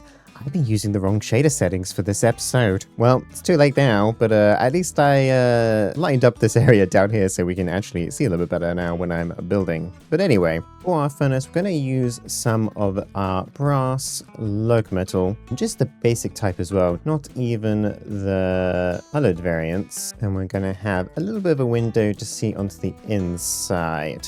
Because I think what I'm going to have is fans on each side and some lava in front of them, which I won't place just yet. That way we can have any kind of wood coming in from our tree farm get cooked by the lava. So I'm going to place down some of this glass, I think. I'm going to place down a copycat slice on this bit so no lava falls into the belt. And then that way we can then place our lava into our corners here. Once we obviously get some power to our fans, that'll cook any of our charcoal that's sitting there. Although actually, I think I'm actually going to move these forward by one so that I can place our fans a little bit closer, like so. And we can obviously make sure that these are all nicely hooked up to our belt system, so it's all nicely powered. Now for the furnace design itself, I think I'm going to use some more of our limestone small bricks on the edges of it, and then make use of our slices just to kind of surround this, and that helps make it look at least a little bit less flat. Now of course I do actually want to test this, so we actually need to get power over here to our bank. And of course we did make our power station in the last episode. I think it's time to make use of it. And we can just pull off from here, which goes up to our fancy piston. And I think I am just going to keep this underground, because I don't particularly like actually having the power lines above ground, because I always struggle to think of a pretty design for them. But let me go dig this hole all the way to our bank to get us the power that we need. Here we go. There is our power. We need to make sure our fans are going in the right direction. I want to say they are. It's kind of a little bit hard to tell. But our belt certainly isn't going in the right direction. Fix that real quick. There we go. And as for this power line, I did have to go through a couple of small caves and stuff, because I didn't realize how much water-filled caves were around here. And I probably should have used some chain conveyors as well. That would have made this a lot easier. But for some reason at the time, I kind of forgot that they existed. Classic me. But with that in and seemingly working, we can move on to the next part, which is taking our charcoal and turning it into actual coal, which is one of our recipes, which is just compacting 4 of them into 1 coal. And that's also going to be pretty simple. And so we do need to build a belt coming out from our furnace underneath here, but I am going to also need to place a smart chute down below it with obviously our new belt line, and then bring that out of the ground like so. And obviously I do actually need to get some charcoal to place into our filter here. I'm just going to throw this oak log in, which will obviously be our test subject for if this is working properly. Although of course I forgot that I actually need to remove this first, so it doesn't just go straight down. Let's try that again. That is now seemingly cooking, and looks like we do have some charcoal there, so put our smart chute back down, grab it from underneath, and then try and place this in. There we go. So now only charcoal will be moving through there. And once that comes out of the system, we need it to go into another basin here with a mechanical press. We are obviously going to need a funnel coming into that to actually make our coal, which I can place onto our filter here. And powering this should be pretty easy. All I have to do is put up some encased chain drives up the side from the belt. Now, of course, this looks kind of boring, so I want to put a little bit of a shell around it. So I'm thinking of using some brass tunnels along with our vertical stairs. Do that all the way around. I think for the actual outside bits here, I do want to implement some more lava. I'm going to reuse the same glass that we used over there and just throw some lava in. You can do that on both sides. Now, obviously, the only downside of this encased chain drive is that it is probably going to stick out a little bit. Although I think actually maybe with some careful placing, maybe it won't. And I think we could just finish this off with some placards on each side. And that looks vaguely more interesting. Now, immediately after this, we do need some crafters. And luckily, this is actually going to be pretty simple in terms of how it works. We just need to do our 3x3 and go around the back and make sure that these are all connected as they should be. Have our brass funnel go straight into there, and because it's only ever going to be coal coming out of that, we don't have to worry about placement or anything. So once this is filled with 9, it will make a coal block. All you got to really do is make sure that it's powered by throwing in a cogwheel underneath, as well as a gearbox. Now, after that, I do actually want to play around with some pistons and stuff. And these aren't actually going to do anything. It's just more there for, you know, making this place look a bit more interesting. But essentially, I want 3 big pistons to be coming down from the ceiling and kind of pressing down on the belt as the coal block goes by, before going into probably another one of these where it's going to actually make our diamonds, which is, of course, our block of coal and some lava to make the diamond. But first, obviously, with these presses, I'm going to place down a couple of these grey / metal ones, trim it around with some of our copycat blocks. And this is essentially just going to go into the ceiling. And we're going to probably have to cut out a bit of a hole for this, just so I can hide it a little bit better than it currently is. And I think actually to make sure this all fits, I am going to place our ceiling probably actually where it currently is and move this just above the current ceiling, because I do want this to be hidden away a little. So we're going to need a relatively large contraption that kind of follows away from there. And we're going to have a simple setup of a sticky piston, making sure to face that upwards, and a couple of extension poles. And the idea is that I'm just going to glue this all together into one single piece. And if I bring my power over from here, I can hook this up to our sticky mechanical piston, but I had to go grab some brass casings for this. I need to make some sequence gear shifts, and I probably need about 3 of them. So we can attach it here, set our piston to move 2 meters, and then back in the opposite direction. Now, if I place a timer next to this with about 2 seconds on the clock, set this to place only when anchor destroyed, we now have our little piston kind of coming up and down to slam on anything that's there. Now, it's a little bit slow at the moment. I need to go grab a speed controller probably, but now I just need to more or less replicate this another 2 more times. I think we can keep them relatively close to each other. I don't think they'll interfere. It will be totally fine. And there we go. There's our 3 little piston things going up and down. I did add a bit of a speed controller here to speed this up, and I've set up a proper system here with a pulse timer every 30 ticks, which goes straight into our first piston. The second piston then has a 10 tick wait, and then the third one has a 20 tick wait, and that makes them go one by one along. Now, I did realize I made a mistake, and probably why I should have dug this even deeper. I can show you that mistake by going outside right now, and as you can see, the it's sticking out the ground a little. But that's okay. I think I'm just going to bring the actual limestone floor out a little bit further. Like, I can literally just do it right now, in fact. I can very much just place it here instead. And there we go. Nice and hidden. It's like I never made a mistake to begin with. Now, of course, the last thing we need to do is actually turn these coal blocks into diamonds. And I did make this room a little bit smaller than I was hoping. So I think it's time to get our Minecraft contraption out, although I need to grab the right one. I won't lie, I never named any of these, so I don't know which one it is. It's not that one either.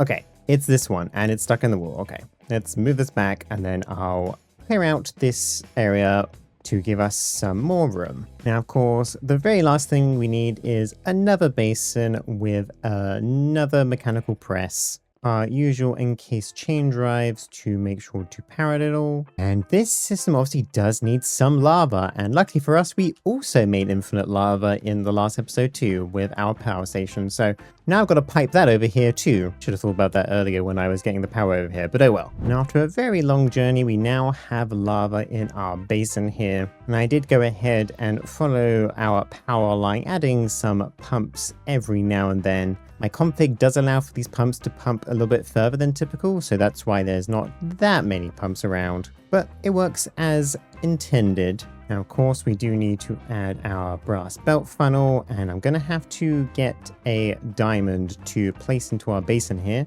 for our filter. But that's pretty much it, actually, for the diamond making. It's going to obviously require quite a few resources to go into it to make each diamond. But the actual process itself is relatively simple. Now, the very last thing I'm going to do is hook this up to a proper storage thing that we can access from the bank above, add a little elevator coming down here, and decorate this place. So I think I'm just going to quickly do that off cam and show you the end result. And there we go. That is the completed factory done. I obviously added all my limestone and stuff, added some crates around, a couple of diamond blocks, and some bites too, just to kind of show that this is a diamond factory. I also realized I've left a hole in the ceiling. Let's just fix that real quick. There we go. But this all works rather nicely. And if we go into our new elevator, which should take us back up to the main floor, we can come over to our cow here, see our diamonds, say we want the one of them, and it should come out of the packager here, all the way along the belt and up these chutes. I can then go to the barrel, grab our cardboard package, open it, and there's our diamond. Yeah, overall, pretty happy how this came out. I think the only thing I would want to change is like add sounds to these, although I have no way of easily doing that at the moment. But anyway, thanks everyone for watching today. I really appreciate it. And I do have some news, and that news is this is the last episode of the series. Yes, that seems rather sudden. You know, I just made a diamond factory and now I'm just going to randomly end it. Yeah, that's what's happening. Basically, I've been thinking about wanting to start a new series, honestly, for quite a while now. Pretty much ever since before I even started our university district over here. I opted to keep it going in like the half hope that maybe Create would get ported to 26.1 or something. But I think that was a bit too optimistic, and that's probably not going to happen for like another year. Or certainly not anytime soon. But I have been slowly making a mod pack over the past month or so, kind of figuring out exactly how I want my next series to look. Because yes, I'm not just ending the series and never continuing again. I am going to be starting a new Create series, Series 2. I don't have a name for it yet, if I actually ever will. It might just be called Series 2. But the general hope for that series is to kind of actually focus more on the original town. Obviously, I have my big old town over here where I have a bunch of factories, but that was, you know, mostly just factories. I think I would like to actually build out a bit of a proper town. Not necessarily with villagers, but like with like other NPCs and such. Although I'm also not talking about mine colonies, I'm just talking about my own kind of system. And we'll still have our main factories and stuff, although I might spread them out a little bit more to prevent the lag that I was experiencing earlier in the series. It's one of those things I'm going to kind of figure out as I go along. But I do need some time before I start that series, so there is unlikely to be an episode next week. I'll probably end up doing my movie kind of style videos of the episodes I still haven't done yet. I still need to do episodes 30 to 40, and then I guess 40 up to 48, I believe this one is. So perhaps I'll get those both done for the next week. And the week after that, a brand new series. So sorry if I've disappointed anyone with the announcement of this series ending. I just felt like it was kind of time to start anew, take all the things that I learned from this series and apply it to a new one. But anyway, thanks everyone for watching. Thanks for all the support over the past year with this series. It was obviously my first series ever on YouTube, so I very much appreciate all the support that I got during it, and hopefully you'll stick around for the next one. But yeah, see you in 2 weeks or so. Bye bye for now.